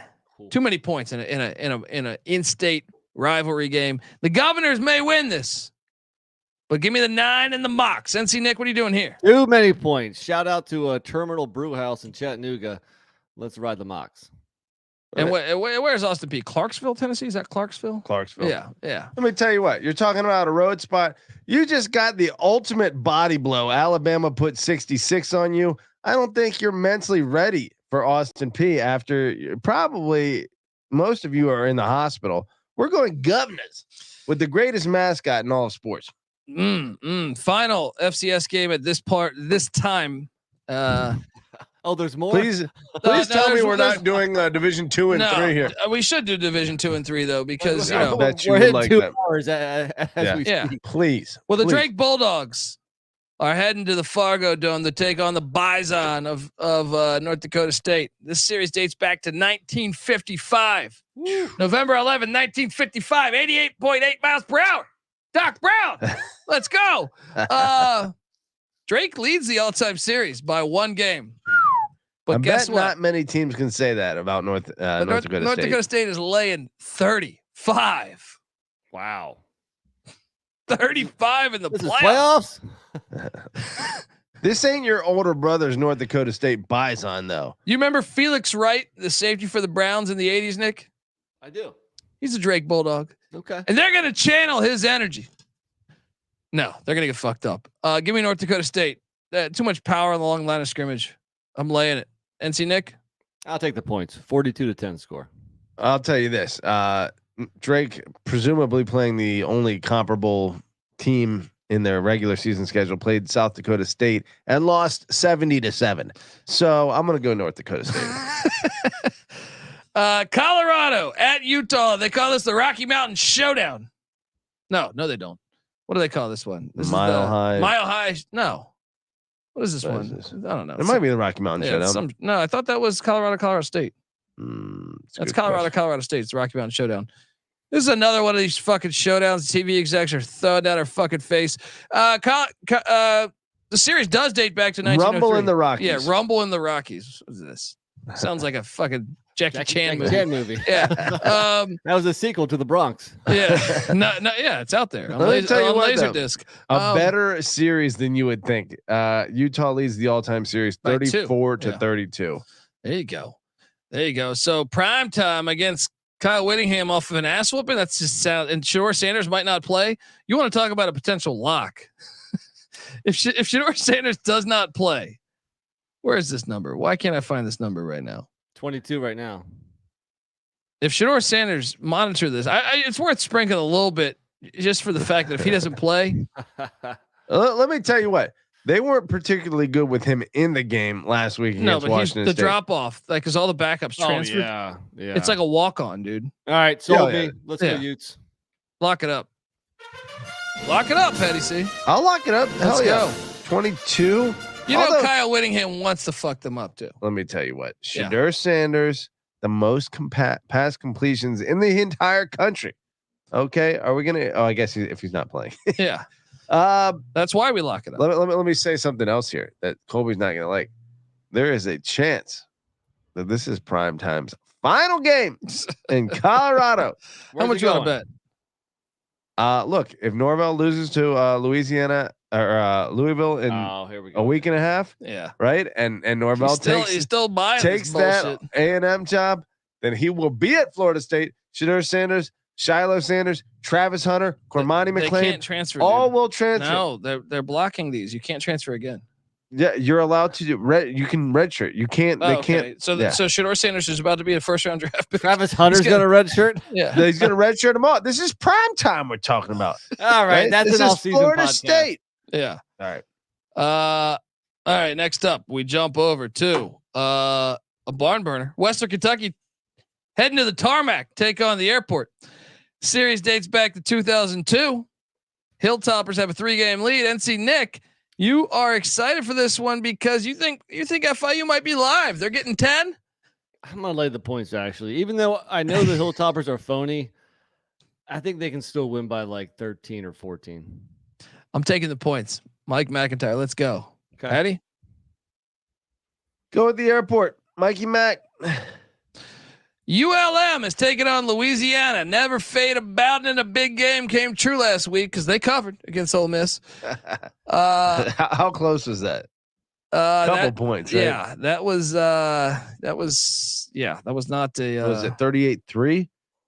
Yeah, that's actually one of the probably better defensive performances against Ole Miss all year. Here's another potential bid thief, if you will, if we're talking about like, bracketology almost. Yeah. This for JMU here. This is the Battle of the Bayou also. So this series goes back to 1951. They hate each other. Louisiana, the Raging Cajuns only have a 5-game lead, and that's all because Brian Mitchell. They got all highfalutin. They took the Lafayette out of their name. On that alone, I'm giving it to Monroe. Well, I mean, the number is 12.5, and I think that is a little steep. I think it's not crazy to play ULM on the money line. Mike Devereaux, get him out of here. NC Nick, what are you doing? I agree. Give me the points in ULM and a sprinkle. Yeah, I mean, sure, ULM's lost a lot of games in a row. That's 1, 2, 3, 4, 5, 6, 7, 8, 9 in a row. All right, maybe lay off the money line play, but give me the points. San Jose State at UNLV. This is a huge game. This is a great game. Yeah, unfortunately, it's at that fucking Death Star. But this game is very good, and who's the hotter team is the question. Because San Jose State, ever since they got through, since I feel like Columbus Day, has been on fire. They dropped, ever since then. Listen to these. They've won by double digits, and all of them by double digits. Meanwhile, UNLV, ever since the Fresno game, everything except the only other loss was game. Michigan. Yeah. UNLV's laying 3. Lock it. UNLV. They're playing amazing football. Patty C locking it up, and guess what we have here? Lock battle. We do because the regular season. Because Brent Brennan has the Spartans flying under the radar. He's the better coach. He's gonna get it done. And don't forget, Brent Brennan went into Fayetteville and beat the Arkansas Razorbacks not that long ago. That's right. Let's go. Pat, NC Nick, what are you doing here? I'm on Colby's side here. For some reason, I'm still a little hesitant to get on UNLV, but you absolutely have to give them credit for their season they're having. So maybe we're just slow to get used to the Rebels with a decent football team, but I like San Jose State here. Yeah. Next up, we got the Iron Bowl. Alabama at Auburn. Series dates back to 1893. Bama has a 12-game lead. However, this is where it gets tricky. The spread is 15. The spread is 15. How much do you ignore last week? All of it, because check this out. It's First on off, the plains. Strip Club Freeze. Yeah, it's 2-3 all time against Saban, and that's Saban having the more talented team every year.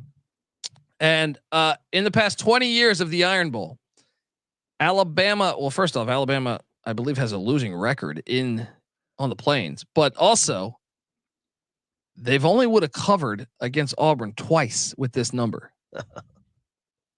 15 points. NC Nick. This year feels different. I'm on Auburn, and guess what I'm doing? Sprinkling that money line. I am locking it up. Lock it up. What does Auburn have that could even accomplish that? The Plains, the rivalry. You got to have a dude or two. Dude, Arkansas almost beat Alabama. What do you mean? Auburn and Arkansas. You see what Auburn did to Arkansas? When was I mean, there is that. You're right. So get out of here. Get the fuck out of here. Look, I see your point, man. And most years or every other year when it's in Auburn, I always take the points in Auburn. But you know what? Not this year. I'm going Bama. Roll Tide. He's gonna lose money. Look, I'm not gonna bet it. Very much want Auburn to win this game. Nothing would be. I'm not saying. I mean, I'm sprinkling the money line, but it's the 15 they're covering. 14.5, 15. Yeah, flat 15. Right? Okay. Yeah. On the plains, you might be right, but I think I'm gonna roll Bama here. Go Bama. Be a sissy. It is a sissy move. Saban's pissed. Why? Oh, he's always pissed though. Yeah, but now he feels slighted that Georgia's top dog. They've kind of earned it, but true. He shouldn't feel doesn't mean he's not pissed. That didn't stop them from that. I mean, Georgia won the Natty the year before when Alabama won 24-22 in 4 overtimes. Yeah. I just think look, Milrose playing good ball. I just think this time, like, you're catching Alabama going up. Yeah, maybe. I think Auburn is ready for this one. All right. That's why State got him. State got him at a perfect spot. Boom. Moving along. Let's jump on over to the next one. I can't wait to watch the Iron Bowl. This game's fantastic too, though. The Dust Bowl series dates back to 1899. The Territorial Cup, Arizona State in Tempe. Arizona only has a 5-game lead, and they've played every fucking year. Here's what's interesting about this one. You said Arizona has a 5-point lead? A 5-game lead. That's got to be a slap in the face for the Sun Devils, because Arizona is a basketball school and Arizona State's a football school. I'm rooting for Arizona Arizona State's a football school. What's that? I don't know. They're a party school. Well, yeah, but they're if fake tit they school. do, yeah, All right. they play sports. I feel like they're more of a football school than a basketball school. Here's the truth, buddy. Here's the truth. So Arizona needs to win and have Oregon State. Well, they'll know it because Oregon State's it's a Friday game. But Kenny Dillingham has talked. He's a Sun Devil grad. He grew up in Arizona. He's talked a lot of shit against Arizona on his Twitter page in the past 6 months. This game's awesome. And guess what?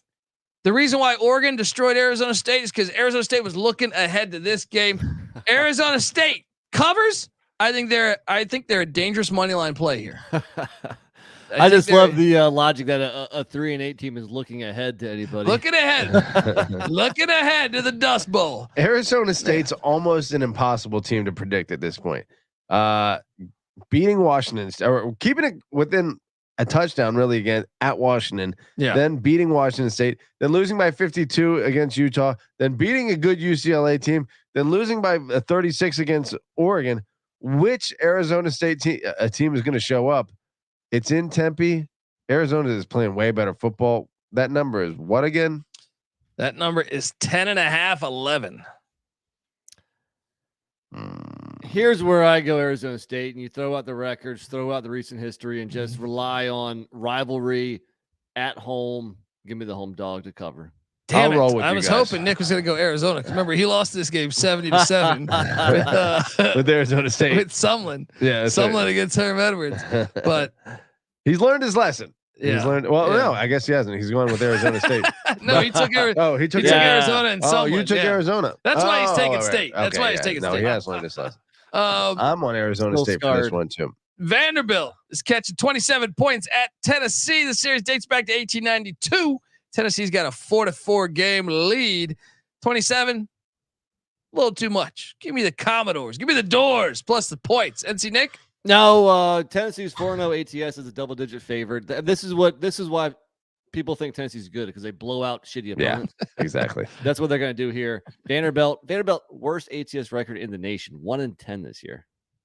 I would say your assertion, Colby, that this offense, is deceptive. Is Tennessee is the best example of that so far. Is that you get such insane stats against inferior opponents, but then when someone figures you out, you don't have any answers for it. True. So who you picking? Yeah, I'm taking Tennessee because Vanderbilt doesn't have any answers for it.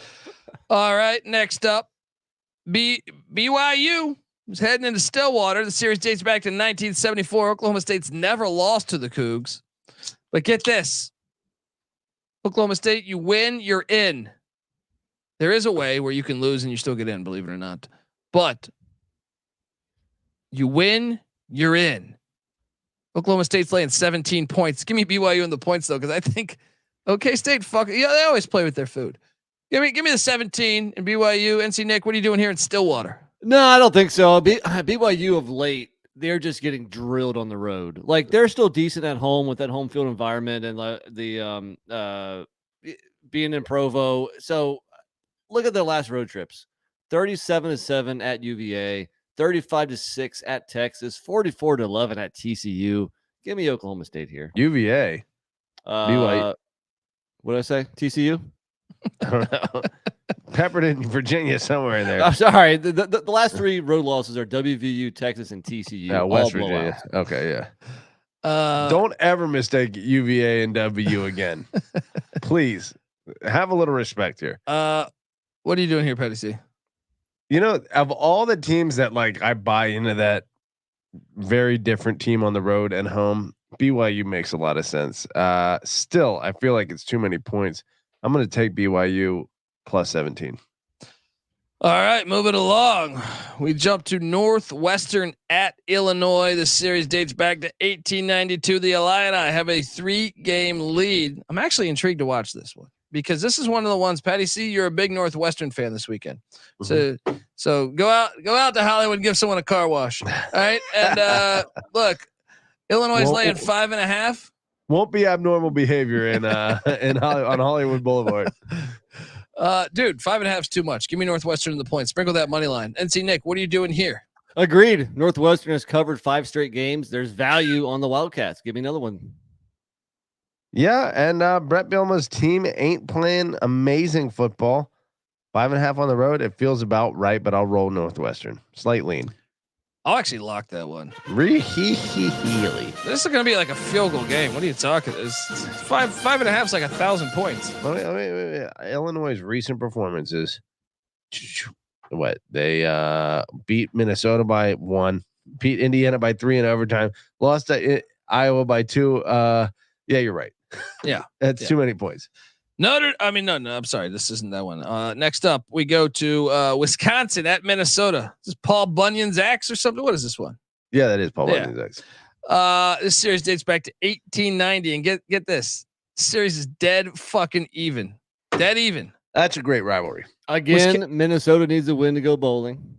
And it's going to happen because Wisconsin got very fortunate to win last week. You guys are idiots. They suck ass. This is your idiot play of the week, I'm going to say, because Wisconsin is a far better team than Minnesota this year. Really? I don't know about that. Yes, I think that they. Did you watch Wisconsin last week? I've watched enough Wisconsin performing above my expectations. You want to do a little lock battle here? Yeah, let's do it. Let's fucking go. They're locking this. You're an idiot. Yeah, Wisconsin's not winning this game. You guys are both idiots. No. We're both idiots for locking it. I will say, we got a lock battle. Pick Dundee riding with the Gophers. The home dogs is a nice play for you. I just feel like Wisconsin's a far superior team. They're the same team. 2.5 That's why you take points. the home team. No, Minnesota's bad this year. Wisconsin's okay. What? Minnesota's bad. They're like mirror images. Minnesota sucks. You're a fucking idiot. Minnesota is being generous to Minnesota this year. Minnesota beat Iowa. Wisconsin lost to Iowa. There, see what I did? Yeah, well, they shouldn't have beaten Iowa. I played your fucking game. Fucking Iowa had a game plan, and the referees erased it. You know, you're an idiot. That punt return was the game plan for Ohio. All right, folks. I want to tell you that the college football experience is brought to you by Bet365. Yes. Bet365 is the world's favorite sportsbook, trusted by over 88 million players worldwide. They got props, they got sides, they got totals, they got live betting. Yes, Bet365 has you covered. Sign up today and choose between 2 bonus offers, either a $1,000 no sweat bet or a bet $5, get $150 in bonus bets. Just head to sportsgamblingpodcast.com/bet365. That's sportsgamblingpodcast.com/bet365. Problem with gambling, call 1-800-GAMBLER. All right, we are back. Man, how many more games we got here? Yeah, you're in the trenches, buddy. We've been crunching. We've been crunching through it. Got some good ones. Yep, and we do have a fire one right here. Maryland is at Rutgers in Piscataway. Let's just go. Don't even pick it. Just can we skip it? Series dates back to 1920. Maryland only has a 4-game lead. Does that surprise you? How many games have they played? I mean, I don't know. Like a lot. Maryland has a 4-game lead. Maryland's laying 1. Wrong team favored. Rutgers gets it done. Nick? Give me Rutgers at home. I don't know if I picked the other one, but give me Minnesota at home as well, if anybody cared. Rutgers number 13. My beer almost came out of my nose right there. Number 13 defense in the nation. Maryland, their strength you would think is their offense. Number 66, kind of mid offense at the end of the day. However, I still have Maryland winning on the road by 1. Do I? No? Idiot. No, yeah, I probably have Rutgers. Yeah, okay, Rutgers. Moving along. Liberty, the Flamin' Libs are heading to the Sun Bowl for their first ever matchup against UTEP. The Flamin' Libs. Boy, who's it mean more 16 and a half. Dana Dimel's about to be fired. How's he not already fired? UTEP. Never mind. I'm thinking New Mexico State. No. Jumping ahead a week. Dana Dimel's on the hot seat, about to be fired, you think? Yeah. I will lay the 16 and a half. NC Nick, what are you doing here? Are you going to take your boys? 4 straight double-digit wins, and all that standing in between Liberty and an undefeated regular season is my boys. Give me the home dog, UTEP Miners, at least for the cover. You know, that's a sneaky cold place. El Paso, you think it's like right along. It's cold, man. Yeah, that semi-Mexican desert gets cold at night. I'm going to go Liberty to cover 16 and a half. It's almost tempting you to take it. And guess what? They got me. They got me. I'm taking it. Well, we got you here with the Commonwealth Cup. Virginia Tech heading to Charlottesville. Series dates back to 1895. The Hokies have a 22-game lead. Hokies are laying 3. Patty C is going to be quick to tell you, NC Nick and me, that one of us is going to be wrong, and because the winner is going to hit their over. Now, here's the thing: I didn't put that much weight in the Hokies. I put a lot of weight in the Cavaliers. You know, I had to listen to you shit on, and I will cash my Cavalier under 3.5 wins when Brent Bry and Tyrone Drones take down your little bitch ass Virginia team. Ooh, in I'm laying the Charlottesville? 3. What are you doing here, Nick? I don't know, man. I think, look at UVA's last 5 games. They have wins over UNC and Duke. They have close losses to Louisville, Miami.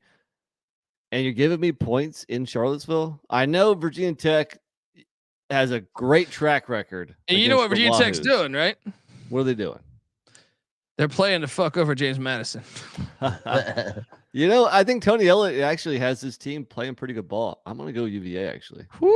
You know what's confusing about this game is that Virginia Tech, over the last half of the season or more, has shown exactly the quality of team that they are. They lose kind of big to the much better teams. They win big against the much worse teams, and they have close games against teams that are of similar quality. Virginia, however, has been scrappy. I just think Virginia is a little bit better of a team, a slightly better team. The spread is 3 in Tech's favor. Wrong team favored. Yeah. Moneyline Virginia. Moneyline Virginia. You locking it? No. There's too much history working in Tech's favor there. All right. Next up, we jump to. This is an awesome game. Deeper Than Hate is the name of the rivalry. It's deeper than hate. Georgia Southern at Appalachian State. Here's what's hilarious. I think this game's the same time as the JMU Coastal game. If JMU beats Coastal and App beats Southern, App is going to the Sun Belt Championship. But let me ask you this: if Coastal, let's assume JMU beats Coastal. What would Georgia Southern love to do more than anything in the world? Remember, we had Clay on the show. The biggest rival is by far App State. The series dates back to 1932, and App State has a 4-game lead. If Georgia Southern beats App, as long as Coastal loses, you would think, okay, you're in a good spot. No, Coastal goes to the Sun Belt Championship. Yeah. They get to say, fuck you. I love Southern here +9, especially I saw a hype video of App State fans partying with their player with their team. Yeah. Give me Southern +9. Little bit of a letdown spot. What are you doing here?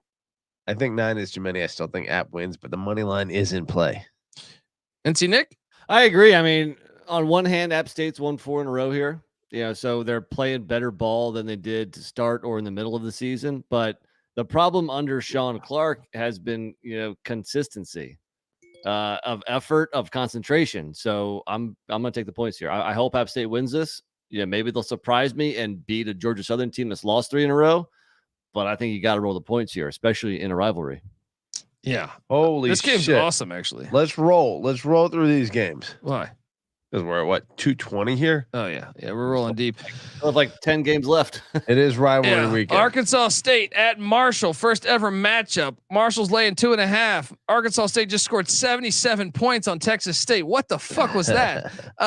Guess what I'm still doing? The line is telling you I'm locking up Marshall.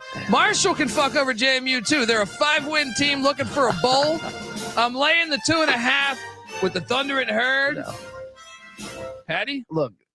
Mr. Jones in Jonesboro is showing he was the right hire all along. Arkansas State turning that ship around. They're going to go into Marshall and whoop that ass.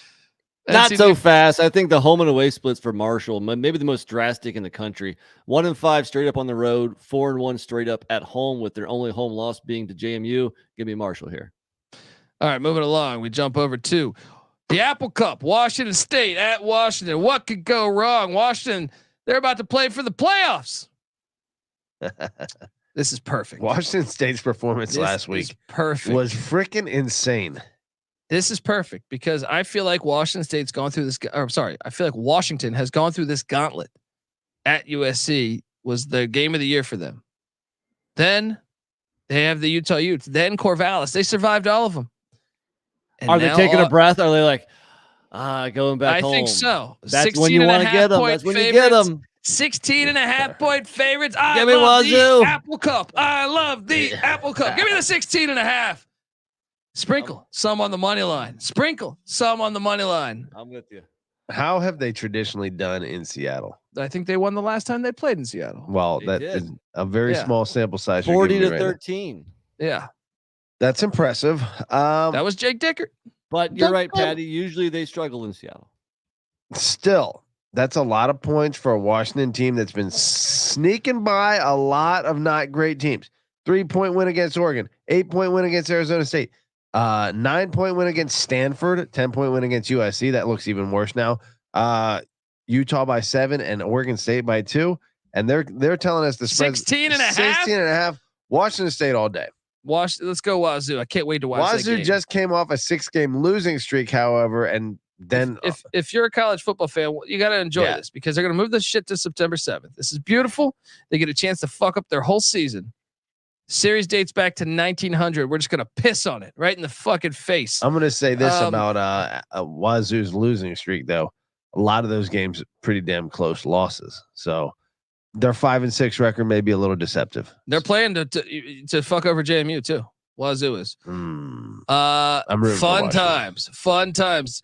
This is the first ever matchup between these two, but if the game is awesome. Jacksonville State is laying 2.5 against Diego Pissing Pavia and New Mexico State. I mean, you got to think letdown spot for New Mexico State, but I'm not buying into that hoopla. Jerry Kill is here to stay, and I think, New Mexico State's never had a 10-win season. This could be the first. And guess what? After that, they play the Flamin' Libs, and after that, a bowl game. They could win. They could win 12 fucking games this year. Give me New Mexico State and Diego Pissing Pavia plus 115 on the money line. NC Nick, what are you doing here? The crazy thing is that 2 of their losses are Hawaii and UMass. I mean, explain that for me. I don't know, but give me the Aggies. Patty? Let me tell you what. I love Rich Rodriguez is the other systems that are near the top of the rushing offense yardage per game are a little more traditionally run oriented. Jacksonville State, the number 3 rushing offense in the nation. New Mexico State, the number 45 rushing defense in the nation. I think Jacksonville State runs all over them. Give me Jacksonville State to win this game. Idiot. That's a long trip though. 45 is good rushing defense when you're in New Mexico State. Alabama. That's like probably the best rush defense I've ever had. Yeah, seriously. Yeah. It's not bad at all. This guy's quoting all this Mediocre. bullshit. It's I don't know. 3rd rushing offense in the country. Jacksonville State ran 500 yards last week. They got it figured out. Nope. Nobody goes into the Las Cruces. Now we have the awesome matchup between FCS opponents. Duquesne, Youngstown State, final game and little Ohio, Pennsylvania battle going on. Youngstown, though, is laying 24 at the Ice House. NC Nick, what are you doing here? As much as I'd like to knock back some Ice House beers back in the day, that's many points for me. Give me the Duquesne. Dukes. You rolling with CJ Sullivan's alma mater, the Dukes. Patty C, what are you doing here? Youngstown sitting at what, 7-4. Give me the Dukes. I'm a Dukes guy. All right, that was all the FCS playoffs we got you covered. Next, we jump down to the Florida Cup, the battle for the Florida Cup. Florida State heading into the swamp. The series dates back to 1958. Florida's got a 10-game lead. The Gators are catching 6.5 at home. Lock it up. They're winning on the money line. This is addition by subtraction. Graham Mertz separated his shoulder. Blessing in disguise. All right, they almost beat Mizzou. What are you doing here, Patty C? That seems kind of silly. I mean, granted, what was it? They were losing 13-0 to Alabama State when they lost North Alabama when they lost Jordan Travis last week. Yeah, they go on to hang 58 points on them. I think old Tate Rodemaker is maybe a little bit better than you're giving them credit for. Florida State's going to get this done. They're playing for the damn playoffs. Nope. Swamp ass is a real thing. NC Nick, what are you doing here? I'm on the Gators. I was actually calling for a Gator upset a few weeks ago, and I thought it'd be a nice, juicy upset if Travis was still healthy. I was still calling for Florida, so I'm definitely calling for them now as well. No, clip this, Noah, and you guys are going to look like fucking idiots at the end of this. Oh, please get the fuck out of here. Notre Dame is heading to Palo Alto on the farm. This series dates back to 1925. The Irish have a 7-game lead, but they lost last year. Troy Taylor and Stanford getting 26 at home. Give me the points. Far trip, and I don't know motivationally what is Notre Dame playing for here. NC Nick, what are you doing here on the farm? Yeah, I agree. Give me the points to the home dog. I think it's just too many, and Notre Dame kind of sleepwalks through this. Yes, Patty yes, C? yes. Agreed. What? Just slightly too many points. Let me go Stanford. All right, moving along. West Virginia is at Baylor. Series dates back to 2013. Dub V has a 3-game lead. Once again, flag on the play. Hey, Brett Yormark, you have what? Cincinnati taking on Kansas. Put Cincinnati against West Virginia the final week and Kansas against Baylor. You fucking idiots. Oh, or Kansas against Kansas State. Yeah. No, you have the Farmageddon coming up. You have Farmageddon, Iowa State and Kansas State. Is that the end of the? That's not a traditional end of the season rivalry, though. Ever since Mizzou left, that's been there. No, that has been. Yeah, because it was Mizzou, Kansas. It hasn't been their end of the season rival, has it? Yeah. It shouldn't be. They're not even border battle. Like, that's a cool rivalry, but it should be a mid-season rivalry. I agree. Kansas State, if you're not going to be playing Sunflower Missouri, Showdown, I agree. then that should be the end of the season rivalry. I agree. Yeah. But still, do something better than this shit. Yeah. Anyway, Dub V is laying 8.5 against Baylor in Waco. I will lay the 8.5. NC Nick, what are you doing here? Yeah, I don't see how you take Baylor right now. So lay the points with W. Baylor's been a little tricky, but West Virginia's been pretty damn good all year. So I guess I'll lay it too. South Alabama's heading to San Marcos, Texas. Series goes back to 2013. It's all knotted up 4-4.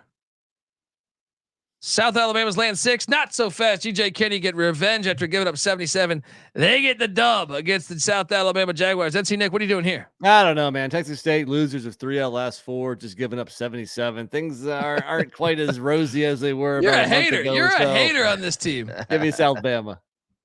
Still the number 11 offense in the country. It's easy to confuse them with North Texas. No. It is very easy to confuse them. I'm going to go Texas State though. GJ Kinney got me as a believer. Next, we're going to Atlanta for clean, old-fashioned hate. That's what they call this rivalry. Georgia heading to Georgia Tech. They've been playing this since 1893. This is the 117th matchup. The Yellow Jackets are catching 24 points. This one's tough. Is it? Because Georgia has been rocking a lot of teams. 29-game lead. Give me the Yellow Jackets and the points. No. Line into Brent Key in this momentum. No. You guys disagree. It is tough. No. Give me Georgia. I am not betting this. I'm just thinking, isn't Georgia looking ahead to the SEC championship a little bit?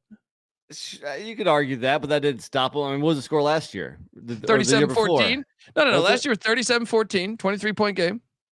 All right, so we're right around there, I guess. Now, give me Georgia. I'm going Georgia Tech. Yeah, let's go. Buzz. You should do a little B parlay with Sac State and the Yellow Jackets. Hornets and Jackets. I kind of like it. I don't know. Georgia could just hang 75. I know, Georgia could destroy them. I'm not betting this. Yeah. Patty C, your Cincinnati Bearcats are hosting the Kansas Jayhawks and Lance Leipold. I want to lock Kansas here. Kansas laying 6.5. This series dates back to 1995. They're dead even. I'm with you. Give me Kansas minus 6.5 all day. I don't care who the fuck. They don't even need a quarterback. They're gonna win this. I was waiting for this for Cincinnati all year to be the spoiler on something special for Kansas. They're just gonna get their ass whooped. They're just gonna get killed. NC Nick, what are you doing here? Yeah, Kansas. I just have no faith in Cincinnati right now. The Clemson Tigers. What do they call? Hey, I want a shotgun a beer. Can we do the JMU game? You already shotgun a beer? I want to do another one. You don't know it's challenging you to this. What? Yeah, do after this show here. We don't have much time. We got like 5. We got like 5 games Go ahead. left. Go ahead. We got the Palmetto Bowl. Clemson's laying 7 in Columbia, South Carolina. This series is chippy. Remember one guy kicked another guy in the face. It was great. Oh, it's great. This goes back to 1896. All right, and Clemson does lead the L series by 29, the all-time series. However, I believe in Beamer ball in Columbia, South Carolina. Give me the Cox +7. What are you doing here, Patty C? I believe revenge is probably on the mind. 7, it feels exactly right. I don't know which way to lean, but I guess on the road for Clemson, I got to lean South Carolina here. Can the Gamecocks win without Michigan stolen signs? It says no. NC Nick, what are you doing here in this fun rivalry? I mean, South Carolina has won 3 in a row, and they need one more to get to 6. But no, this is a revenge game from last year. Clemson comes in, they win, they cover, lock it up. Wow. Woo! I'm buying stock. Wow. Oh boy, we got the first. See, once again, fail by the AAC. ECU's playing Tulsa in the final game of the season. Charlotte's playing South Florida. Charlotte should be playing ECU. Tulsa and South Florida should be playing. Yeah. This is the first ever matchup for Charlotte and South Florida. Your Bulls, Patty C, laying 6 against Biff Poggi. Charlotte's winning this. Pleasant surprise. Your this little year. bullshit bullhorn nonsense. I'll take Charlotte to cover, but South Florida's winning on the money line. NC Nick, what are you doing here? I'll lay the points with South Florida. They get to 6-6 in a bowl. The North Carolina Tar Heels and their nanner pudding heading into Raleigh, North Carolina. So see, this is what is interesting here is it makes me weary. If they were interviewing Dave Dorn, I was all ready to load up on NC State, but something's weird. Something's weird here. You got players quitting on the team mid-season. This series goes back to 1894, and North Carolina has a 30-game lead. It's the 113th matchup. NC State's getting 3. I'm on NC State, but I was this was going to be one of my locks before I saw that. NC Nick, what are you doing here? Yeah, I don't know what's weird. I mean, NC State's won 4 in a row. Well, I'm saying if Dorn interviewed. I don't think it's like a big story, so who knows? But no, they've won 4 in a row. They're playing their best football of the season. Yeah, on a year where they looked bad at times, the fact that they have a chance to win 9 or 10 games is pretty crazy. I love the home dog here. Give me NC State. We hit her over here. I'm with you. The wheels have a little bit fallen off for North Carolina. Lost to Virginia, lost to Georgia Tech. Happens every year. The Campbell game doesn't mean anything. Bullshit Double win over overtime. Yeah. And then lost to Clemson. Granted, those are some okay teams, but not great teams. I'm gonna lean with you guys. NC State. All right. And next up, we have Farmageddon. Farmageddon is here. And it's an exciting time to be a fan of both these teams because both are alive. Does this scream way too many points to you? Potentially. So this is the 107th meeting between Iowa State and Kansas State. This is in the Little Apple, though. And believe it or not, so I'm trying to quickly pull this up. So excuse me while I'm dragging to I got too many mentions. But I'm trying to look up essentially the conference race here. All right, while you pull up the conference race, I will tell you that Kansas State is 6-0 ATS at home this year. They have been a freaking wagon at home. Blowout wins, 42-13 over Troy, 13-point win over UCF, a 41 3-point win over TCU, 41-0 against Houston, 59-25 against Baylor. They have been steamrolling opponents in the Little Apple. And K-State, I'm trying to read the scenario here. Iowa State's still alive to play in the so here we go.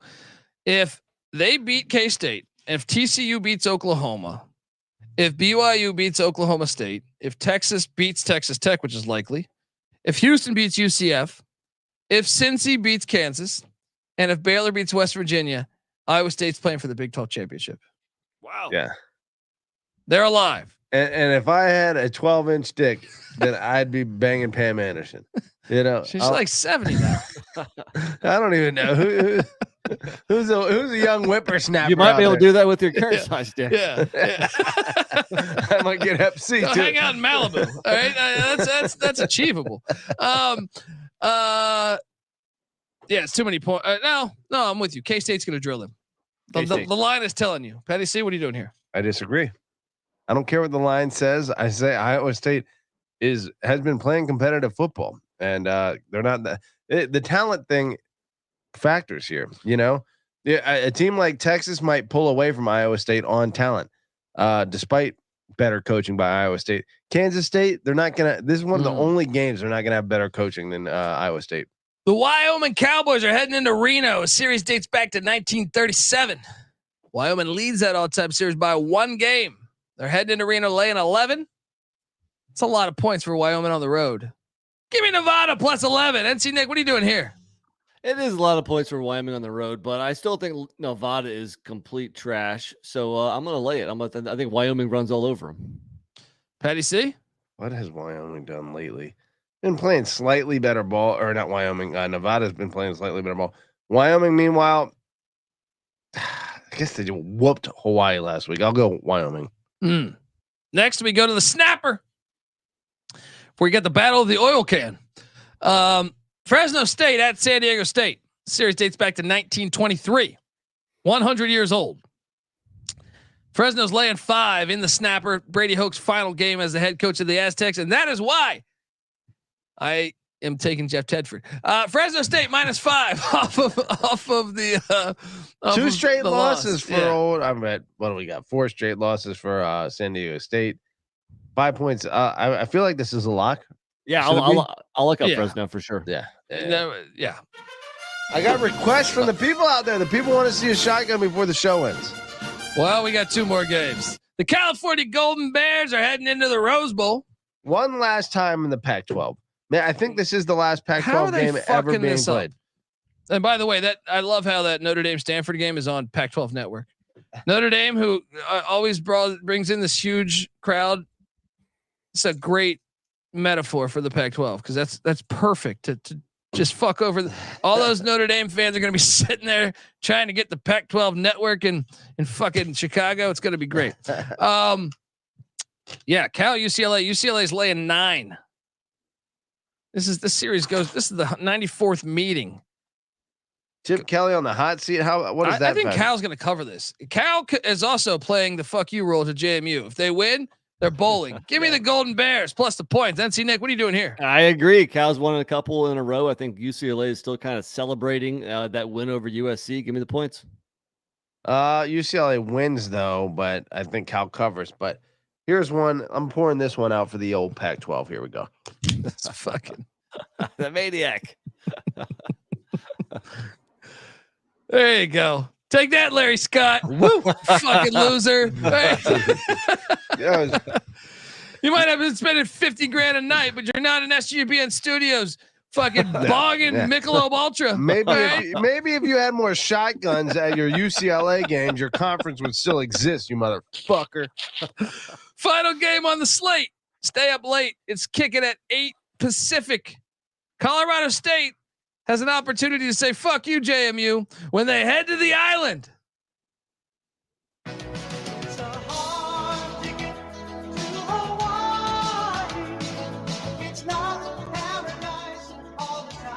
Colorado State's laying 5.5 on the island.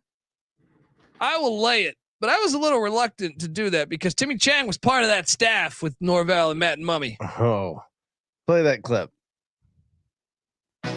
No. Oh, okay. Oh, okay. I got you. Yeah. Because I understand how the bastard thinks. I taught him. Now I own one. NC Nick, what are you doing here on the island? I'm going to agree with you. I think Colorado State wins this. They get to 6. They go bowling. The trajectory of the program still remains up. But I don't feel great about laying the 5.5, but I will. Patty? Colorado State is just a little bit that much better. Number 5.5. No, that's right. I think Vegas got it right. Give me Hawaii because I like them more. That's my reasoning. Oh, and you want JMU to make a bowl. That too. Yeah, that's the real reason. Folks, we are the College Football Experience. Thanks for we did a Dances with Wolves episode tonight. 6 hours long. Subscribe, get the SGPN app in the App Store and Google Play Store. Give Patty C a follow on Twitter at PattyC831. I'm on Twitter at TheColbyD. NC Nick is on Twitter at NC__NICK. Noah Beanick behind the scenes on the boards. He's on Twitter at NoahB77_. We are the College Football Experience. We'll be back. I'll be back in like 2 hours talking college basketball. So check out the College Basketball Experience. Check out the FCS College Football Experience for a deeper dive on the FCS. College Baseball Experience with Noah Beanick and myself goes into full swing in February. And check out the Big 12 Experience with Moneyline Mac and Company. And check out the Sports Gambling Podcast live from VSiN. Or from Las Vegas on VSiN. I can't talk. All right. Until next time, folks, this is the College Football Experience. Enjoy. Happy holidays to the chat.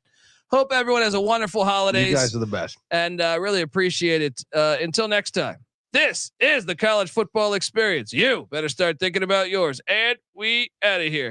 Run and shoot.